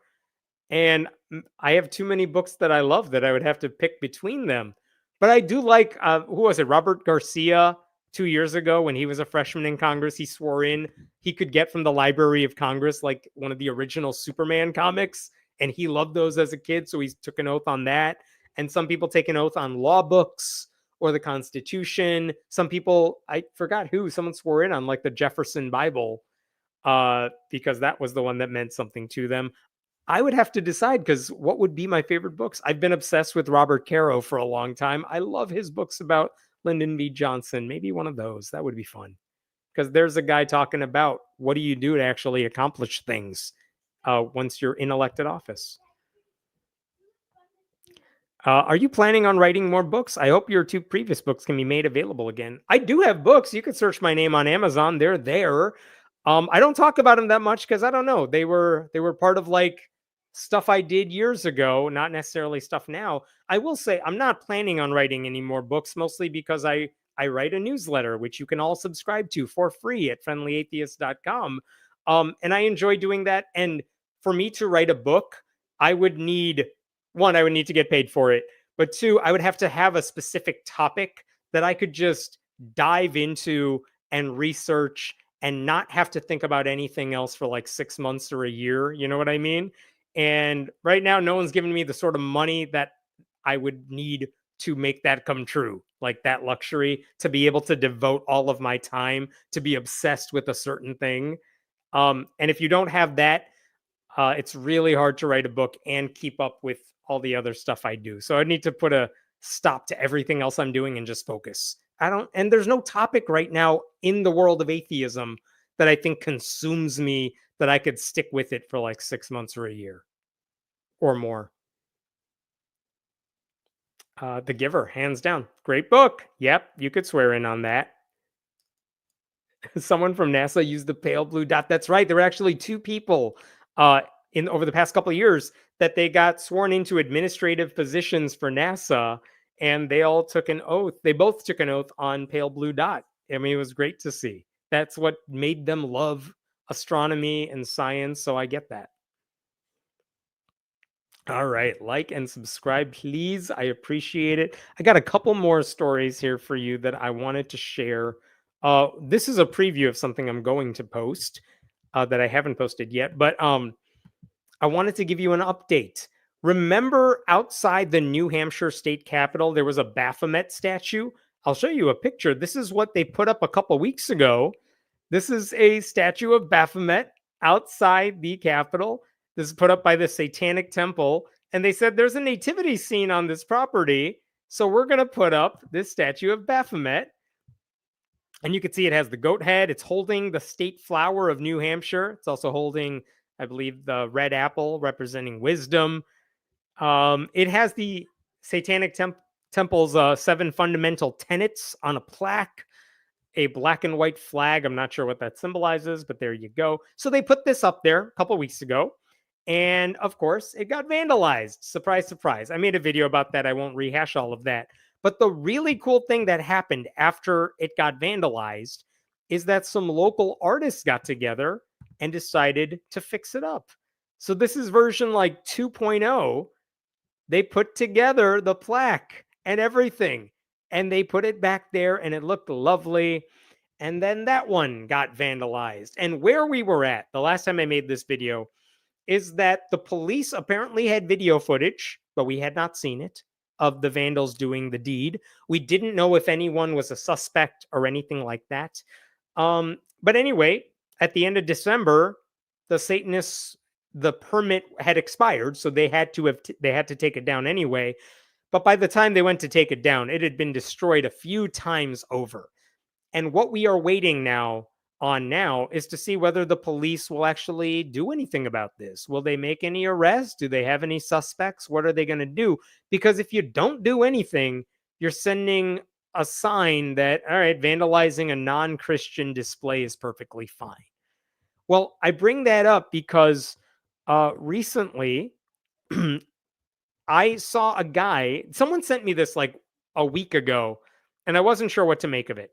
But now there's been more reporting on it, so I feel I can share this with you. A dude on Facebook decided to confess to doing the vandalism. It's a very strange thing to see, but this is his post on Facebook. This guy's name is Joshua Cummings, and you could see what he writes here. I'm not going to read the whole thing, but there are some important parts. Going public. I live in Concord, New Hampshire. It was I who destroyed the Satan statue in front of the state house. Other people have destroyed it on several occasions. It has basically become open season on the stupid thing at this point, but I have lost count, but did it at least 5 times. Bash it on the head with my medieval mace in the middle of the night, and I was finally apprehended by police for it a few nights ago. Well, that's interesting. He says I wasn't arrested, I was just read my rights, ask questions. I don't think charges will be pressed. And if they are, I'm sure I can cover the lawfare with some kind of crowdfunding. It'll probably go viral. And then he says, what I said to the cops is the same thing I'd say before the press, that the presence of the statue hurts everyone in the city and even the whole state, that the spiritual principality is a higher order reality than the legal municipality. The cops were surprised by my answers and didn't really know how to respond. Yeah, it's because you're talking gibberish. What the hell? So this dude confesses to doing the crime, but we don't know. I don't know if he's making that up. I don't know if the police have actually arrested this guy, if they're planning to do anything with him. I will tell you that last week, I think, I did reach out to the Concord police and say, if I asked them if they'd made any arrests, if they had any leads on this. They did not respond to me. And there hasn't been any official statement from them saying they had made any arrests or anything. But here's a guy confessing to doing it. And I want to show you one other thing, which is that this Joshua Cummings dude made a video about all this. And I'm just going to show you a short clip of what he posted the other night on Facebook. I had to destroy that statue because if I don't, if we're going to lay down and just take that, like what do they show back up next year with a beautiful marble statue of Satan? We can't let it happen. There has to be, if all of these false spiritual presences, these demonic things are about to crop up, it's time for Christians to really get serious. Yeah. So take that as you will. This guy said it was like a 15-minute video and it's a lot of gibberish, but he says in there he is appalled by Christians who are standing up for the Satanist First Amendment rights. He says he actually doesn't feel this way about other religions because, quote, at least they're religions and have ancient precedent. So like Hindus are cool with this guy, but the Satanists are brand new, so he thinks it's okay to trash them. He also said that if he does get arrested and this goes to trial and he's in court, he says, I hope my trial is televised because I want to eviscerate the Satanic Temple, which is absolutely delusional because one, if he goes on trial, this is not going to be televised. This is not an episode of Law and Order. You're not going to get your day where you get to say whatever you want to the Satanic Temple. And even if you do, what are you going to say to them that anyone cares about? That you're a religious zealot? What? I don't get it. And at the very end of this dude's video, he actually played a clip. This guy found video online on TikTok of the vandalism from a local security camera. And it turns out that video comes from a supporter of the Satanic Temple. I'm not sure where the video came from, but I saw it, and you could see someone at night rushing toward the Baphomet statue and actively destroying it. But there's no way you could tell who is under the robe. Like, it's just, everything's dark. You can't see who it is. But this guy, Joshua Cummings, he does not say it's him in the video. He just said he wanted to play that video because he wanted to end his video on a light note. So let's watch the vandalism happen. Oh, one thing I found disturbing in his video is that he said he thinks the police are on his side. And the reason he thinks that is because the mayor of Concord, Byron Champlin, I mentioned this in my last video, he told the media, the mayor did, that he would never have approved the Satanic Temple's request for whatever reason, because he didn't want the Satanic statue outside the state capitol. And this is a perfect example of why elected officials, regardless of their personal beliefs, need to openly defend the First Amendment and religious freedom for everybody, even if that means defending a group that's not popular. Because here's a mayor that didn't do that and said, yeah, I don't like the Satanists. I wouldn't have approved this. And then you have the vandals saying, I think all these guys are on my side. And right now he kind of has a point because he hasn't been charged with anything as far as we know. It lets religious zealots like that guy think their actions will be forgiven. I also reached out to that guy, by the way. I wanted to know more. He did not respond to any of my requests for comments. Like, why doesn't anyone respond to me? Guys, talk to me. I just want to point out one other thing, which is this guy is very clearly an Orthodox Christian zealot, but there have been two other instances where a display has been vandalized. Last year in Iowa's state capitol, there was a Baphomet statue there, and a Christian guy named Michael Cassidy, who's a former Republican candidate for Congress, he vandalized that statue. And his lawyer said in court that he was motivated by his Christian faith to peacefully protest a display that is a direct affront to God. Peacefully protest by destroying it and breaking it. Now, that guy was possibly charged. He was charged with the hate crime, but Michael Cassidy accepted a plea deal to say guilty to lesser charges and avoid jail time. But also, I don't know how many of you remember this. Do you remember Arkansas and a lawmaker named Jason Rapert? Years ago, he fought to put a 10 Commandments display in front of the state capitol. It's still there. And there is still, I think, an ongoing lawsuit to try to take it down. But in 2017, when the first 10 Commandments monument was put up outside the Arkansas state capitol, a guy named Michael Tate Reed drove his car directly into it. Like he drove on the grass, on the sidewalk at night and crashed directly into the monument. And he did it on a live stream. And he said he did it because he didn't think it belonged there. And this dude had done the exact same thing to a 10 Commandments monument in Oklahoma in 2014, though at that time he said he was just listening to the voice of Satan. Now, that dude did not get arrested. He was not in jail for anything because doctors said he was mentally unfit to stand trial. As one report put it, he first began communicating with God, according to his testimony, when he was 16, but the doctors couldn't tell if those were hallucinations or just an expression of his Christian faith. But the point is, there is a long history of delusional religious zealots destroying property because they think other groups don't deserve to be able to do what Christian groups are allowed to do. I did reach out to the Satanic Representation Campaign, which is the Satanic Temple Ministry that put up that Baphomet statue. And Minister Orpheus Gower told me they could not verify if Joshua Cummings is the dude that did this. We don't know if he is the vandal, if he's the only perpetrator. There might be more. We don't know. According to Orpheus Gower, in total, we documented 12 incidents of vandalism by at least 4 individuals. These acts of destruction affected not only the original display, but also the backup installations. And they just said, while we can't comment on specifics, we are hopeful that justice will be served.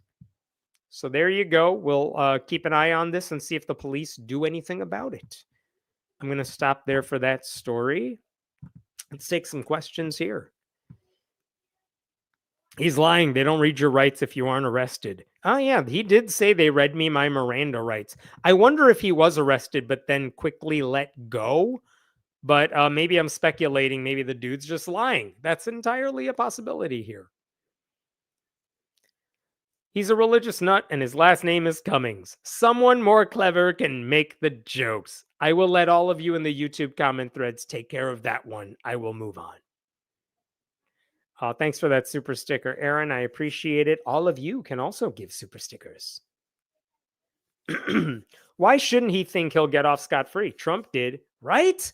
Like, at this point, I wonder what's stopping more people from destroying non-Christian things because there are no consequences. If you're a certain political allegiance, why not just think you're going to get away with it? All the January 6th people are about to be pardoned by Trump. So they're going to get away with everything.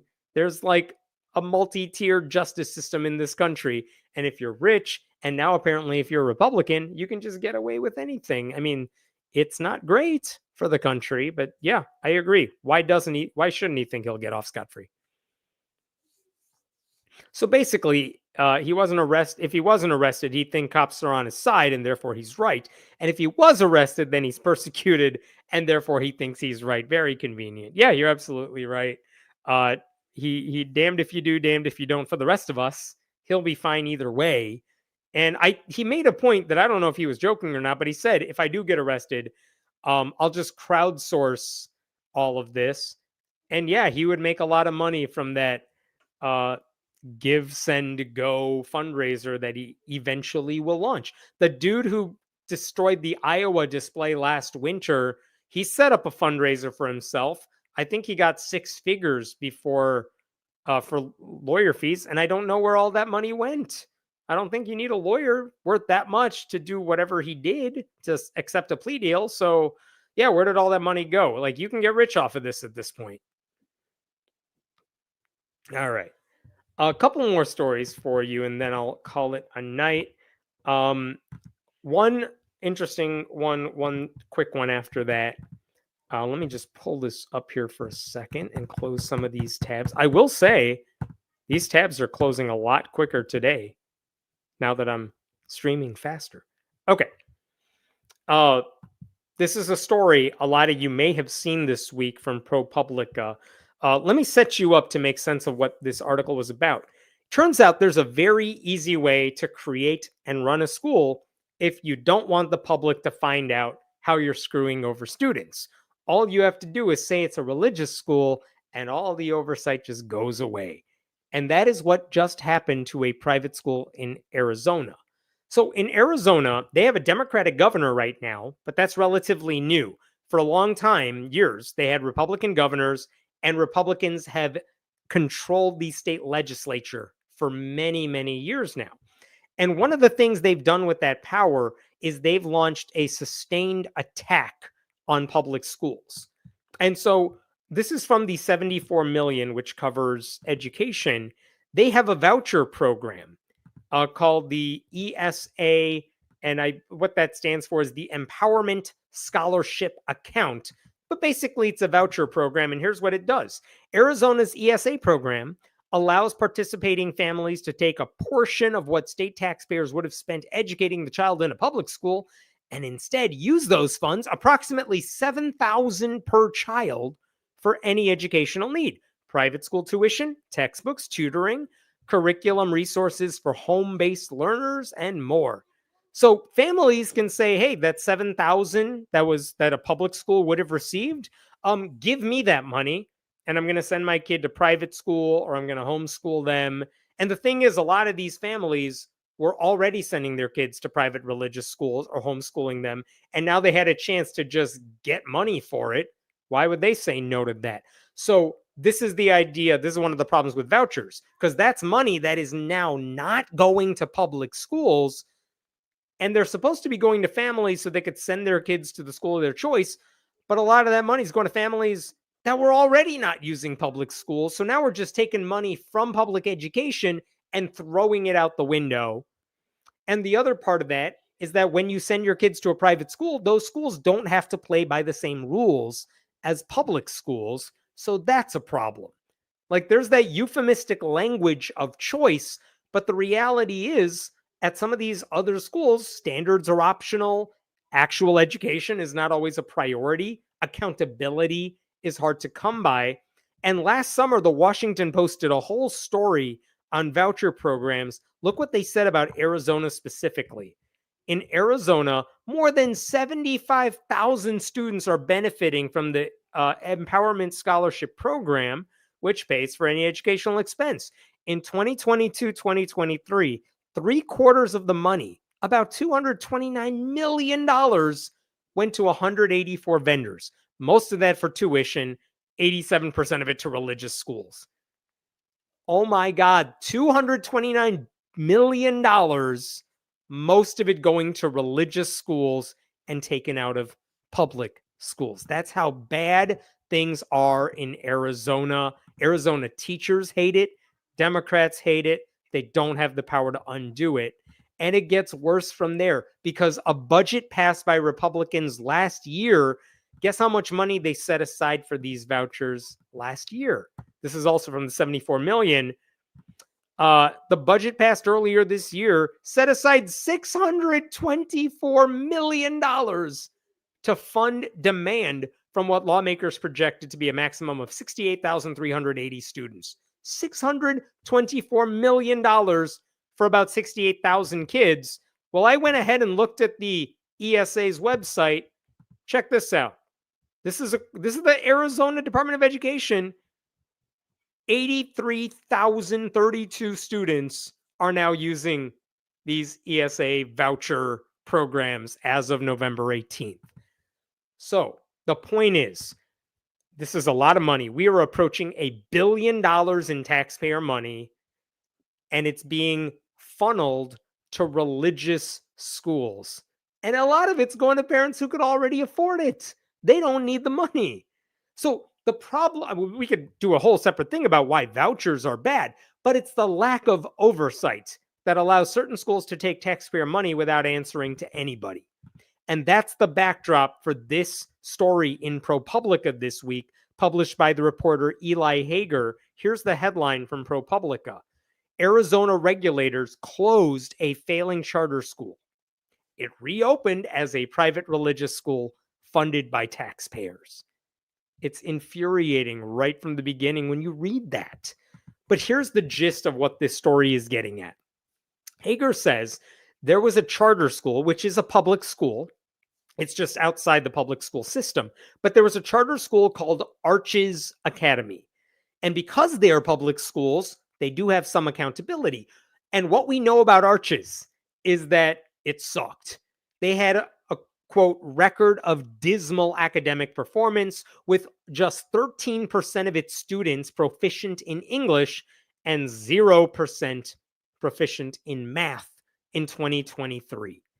And when you take those numbers and you look at how badly they are financially managed, the Arizona State Board for Charter Schools said, we need to shut this school down. And that's what they did last March. And they had the power to do that because it's a charter school. And it's kind of amazing. Like, do you know how bad you have to be a charter school that the state says, yeah, you guys are embarrassing all of us with how bad you are. We are going to take the steps to shut you down. So they shut it down in March. Now, the leader of that school, the founder, the principal of Arches Academy, her name is Michelle Edwards. She decided, wow, I'm really bad at this. But I shouldn't let my failures get in the way of me doing whatever the hell I want to do. So she very quickly rebranded Arches Academy. And within a month of Arches shutting down, she created this. This is on Facebook. Title of Liberty Academy. A holistic education tailored just for your child. Now accepting applications. She went ahead, changed Arches Academy to a private religious kindergarten through 8th grade school called Title of Liberty Academy. And if you scroll down here, it's a new faith-based private school coming to Mesa, Arizona. Interesting. This is set to open last August. But she just went ahead and created this brand new school from the ashes of Arches. It's unbelievable how easy it was for her to do that. And is it faith-based? Yes. She actually says this school is focused on the Church of Jesus Christ of Latter-day Saints values. It's not connected to the Mormon Church, but it uses the Mormon Church's values. So even though it has no formal connection to the LDS Church, they say they're Mormon-based, making them religious. And now she can go ahead and just start the school and take voucher money and just continue being a failure at life. That's honestly what she did. And again, this was the Arches shut down in March. She was ready to open this school up last August. Here's how ProPublica put that. In other words, it was closed down by a public governing body, but found a way to keep existing and being funded by the public anyway, just without the standards and accountability that would normally come with taxpayer money. Arizona does no vetting of new voucher schools. So she found a loophole that allowed her to start this religious school. So specifically, Title of Liberty, her new religious school, they would not have to make their finances public. They would not be audited for academic performance. They would not have to hire teachers with any specific qualifications. And they don't even need to make employees go through any sort of background check. That's how little oversight she had, because she had no oversight. And the irony is that many of the parents taking advantage of vouchers usually want some accountability. This is also from ProPublica. Check this out. Several ESA parents across the Phoenix area said in interviews that they absolutely want educational choice and flexibility, but that they also want the sort of quality assurance that only government can provide. Most said that the Arizona Department of Education should provide at least some information as to the background and credentials of private schools and other educational providers that accept voucher money, and also that the department should do something to protect families from badly unqualified providers. They can't. That's how private schools work, and private school administrators know it. Like, if you want the government to have oversight and give you some level of accountability, go to a public school. What are you people doing? Jesus Christ, these people are so bad at this. The parents, I mean. The parents who are like, well, I want to send my kid to a private school with public school money, but I think they may be screwing me over. Can you, like, make sure they're not? No, they literally can't because of your dumbass voting Republican. So, no, they can't. What do you want from them at this point? We told you how to vote. You didn't. So Republicans have made it so the state cannot go after these private schools at all for anything, and that allows corruption and incompetence to thrive. And guess what?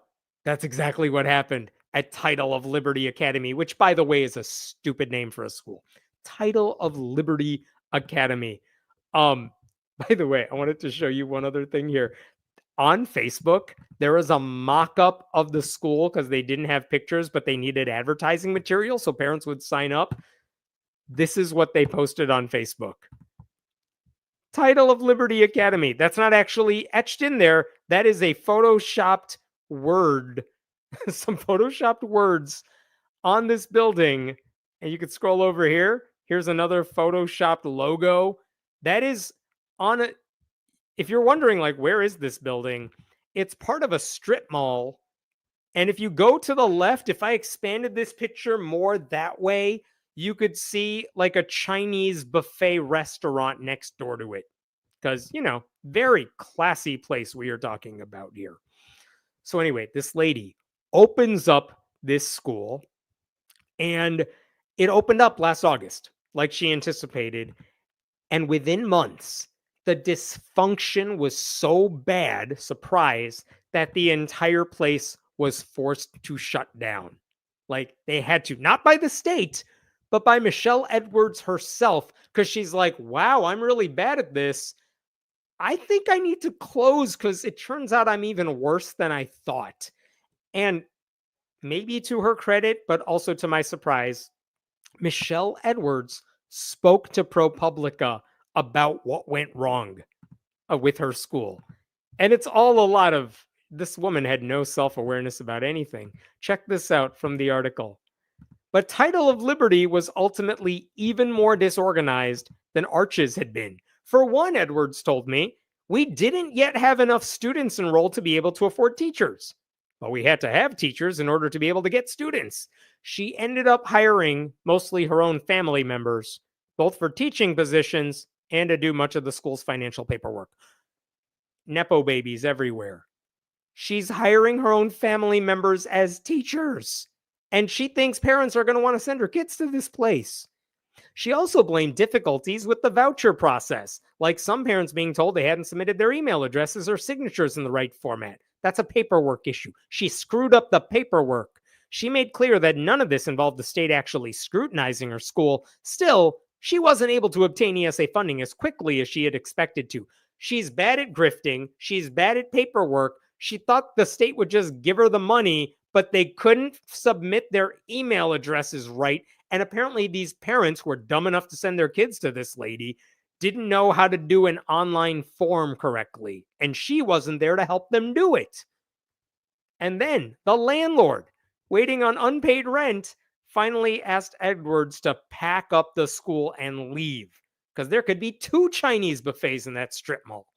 According to one of the property managers, she just left the space for us to deal with this shit, which he said amounted to 6 large dumpsters worth.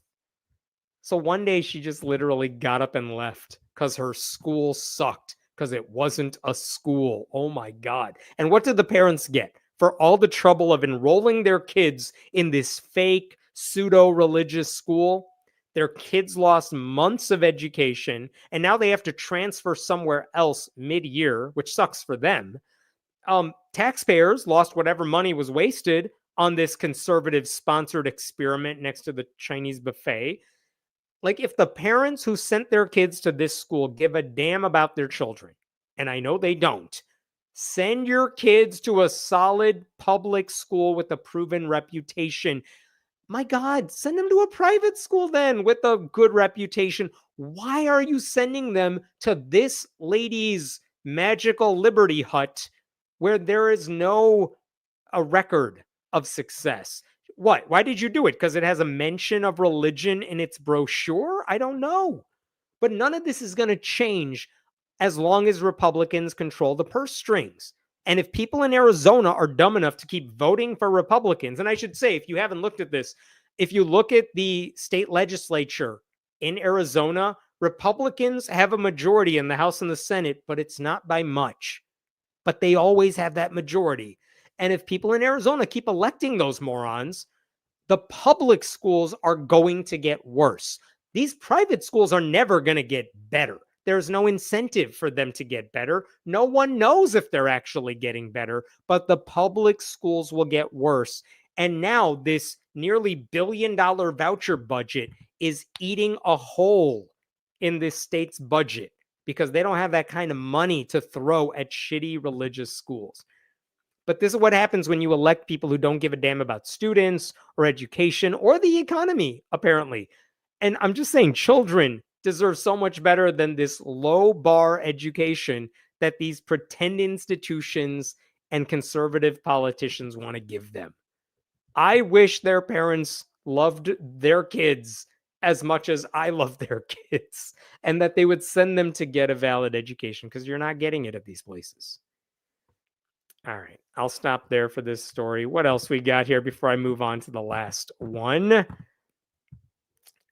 As someone who used to teach in Arizona, I was also amazed that homeschoolers simply needed to attest to homeschooling, but not actually educate their kids. Yeah, I mean, this is one of the big problems with homeschooling. And there is a right-wing Christian lobby that if a state says, hey, parents, you got to let us know that your kid they took classes. Tell us what classes your kid is taking. Tell us your kid is being homeschooled just so we can do wellness checks and stuff like that. And they argue that is religious persecution. And that's the reason homeschooling, especially after COVID, homeschooling blew up, but there's no accountability. And it's not that you can't be a good homeschooling parent. Those do exist.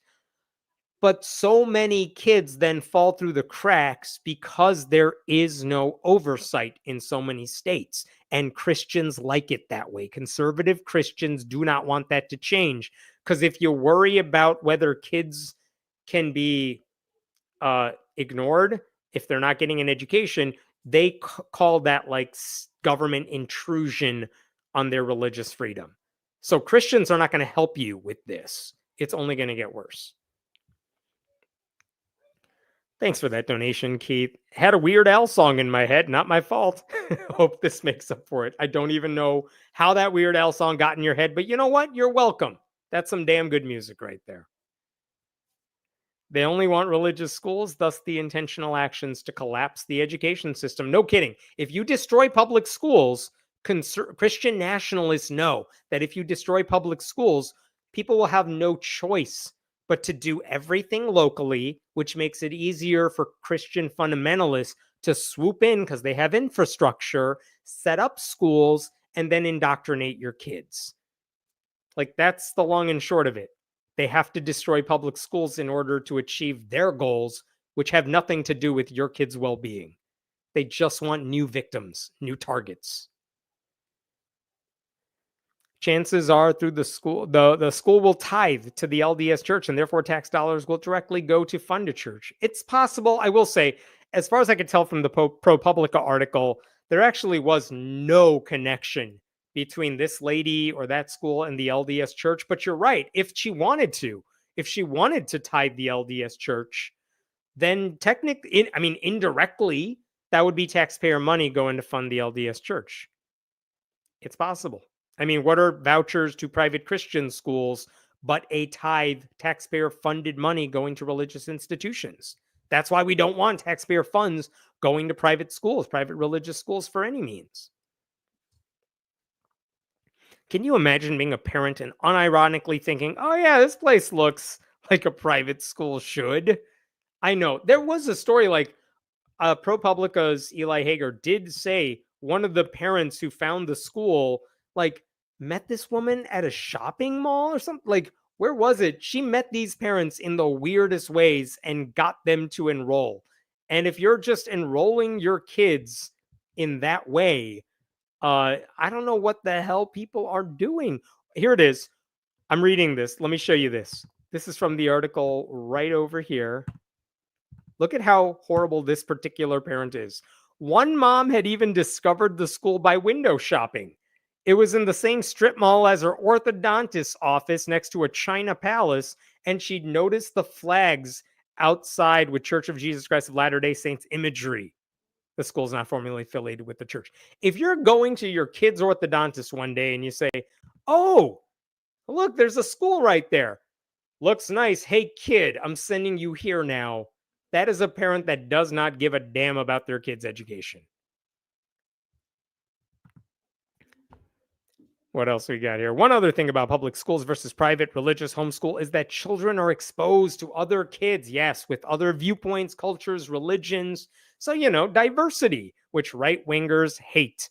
No kidding. I worked for a long time at a really large public school, and I went to large public schools in high school. In college was a big public school. And yes, that's the thing. Like, you meet so many people you might not otherwise meet, which means you're exposed to more stuff, which means you really do get the space to figure out what it is you believe, who you are, not in relation to these other people, but like, you get to try out all these different things and learn about them. There is value to that. And I know there are some homeschooling Christian families that actually do try to break out of their bubble, and like, they form pacts with other homeschooling families and they try to expose their kids to some of this stuff.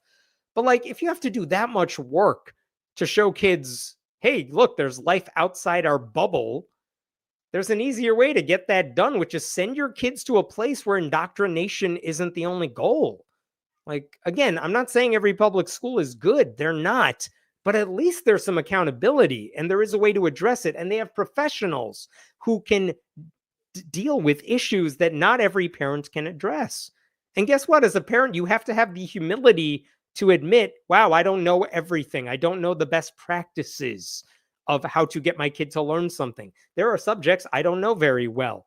You have to have that humility. And the parents who don't, who think, yeah, I can do this all by myself, like, oh, dear God, how high is that kid going to get? I wouldn't take my chances. Oh, thanks for gifting memberships, Linda. I appreciate that very much. Thank you. Anything else here? All right. I got one last story for you. This probably won't take too long, but I wanted to share this with you. Let me pull this up really quick. I just wanted to give you a heads up because in Texas, they filed legislation for the upcoming legislative session. But I want to show you this bill. It was filed in early December, and it is Senate Bill 515 right here. And look at what it's about. Relating to the placement of a nativity scene on the Capitol grounds. In Texas, they want to pass a bill to permanently put a nativity scene outside the state capitol. And I'll even show you the text of the bill because it's not very long. Here's the entire bill for you.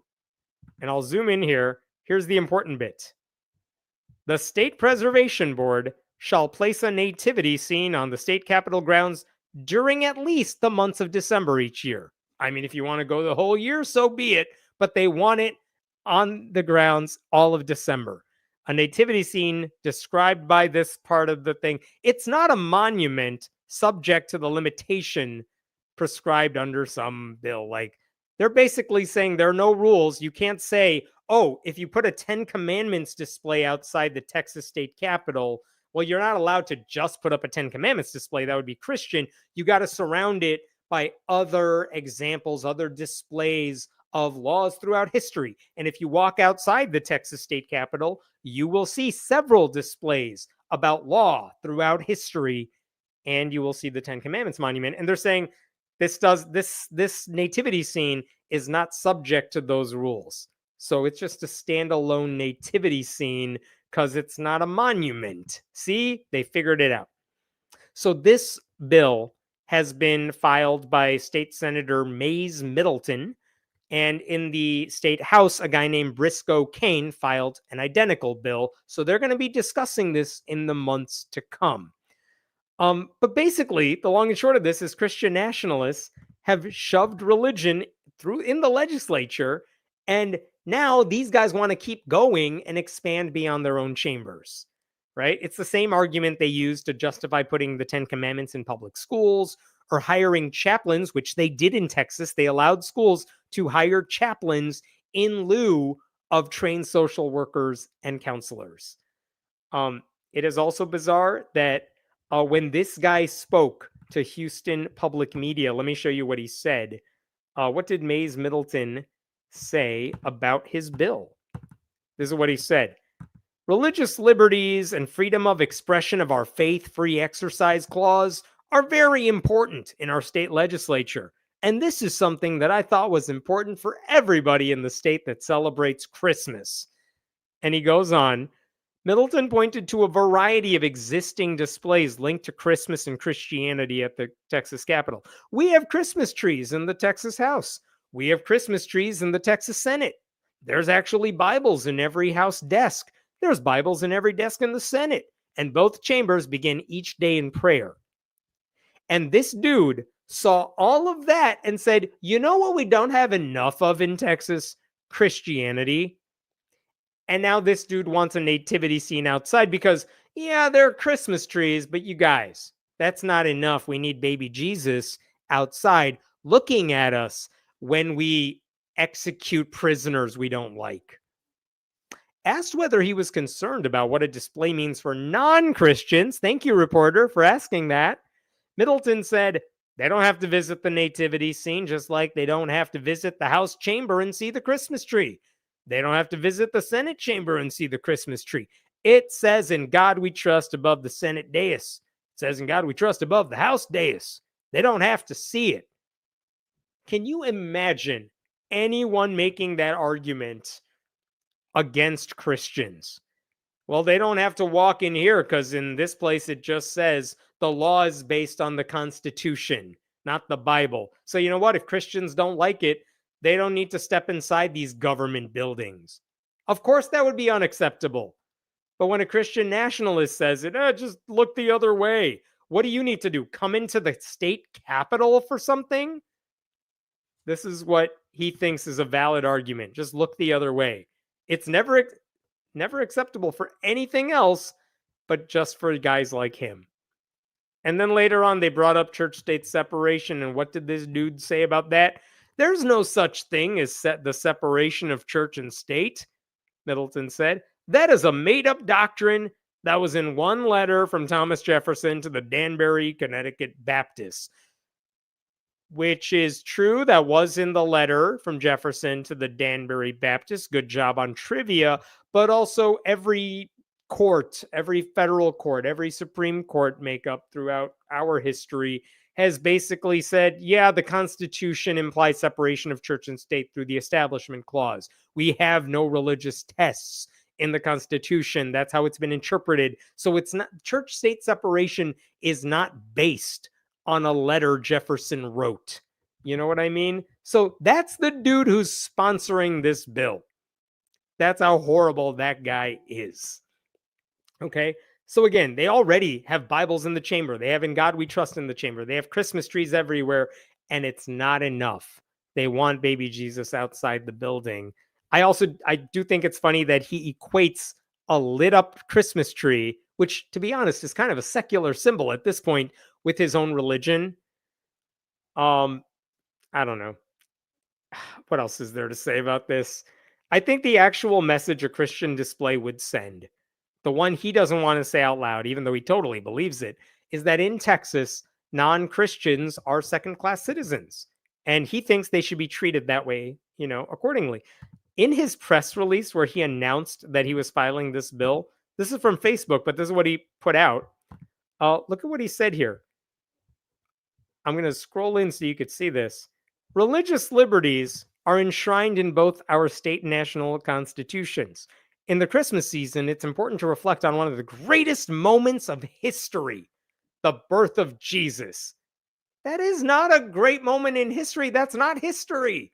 That's a made-up thing that you're like, yeah, you know what my favorite weather event in history is? It was Noah's flood.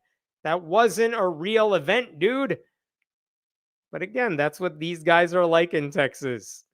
Our nation and state were founded on Judeo-Christian values, and we can see many of Jesus's teachings throughout these through the Declaration of Independence, Constitution, and laws. I promise you, in Texas especially, they do not give a damn about the Sermon on the Mount. They're Old Testament people in Texas. During the Christmas season, Texans can visit their beautiful capital and be reminded of the reason for the season with the nativity scene on the grounds, along with all the Christmas shit we have in our chambers. Unquote.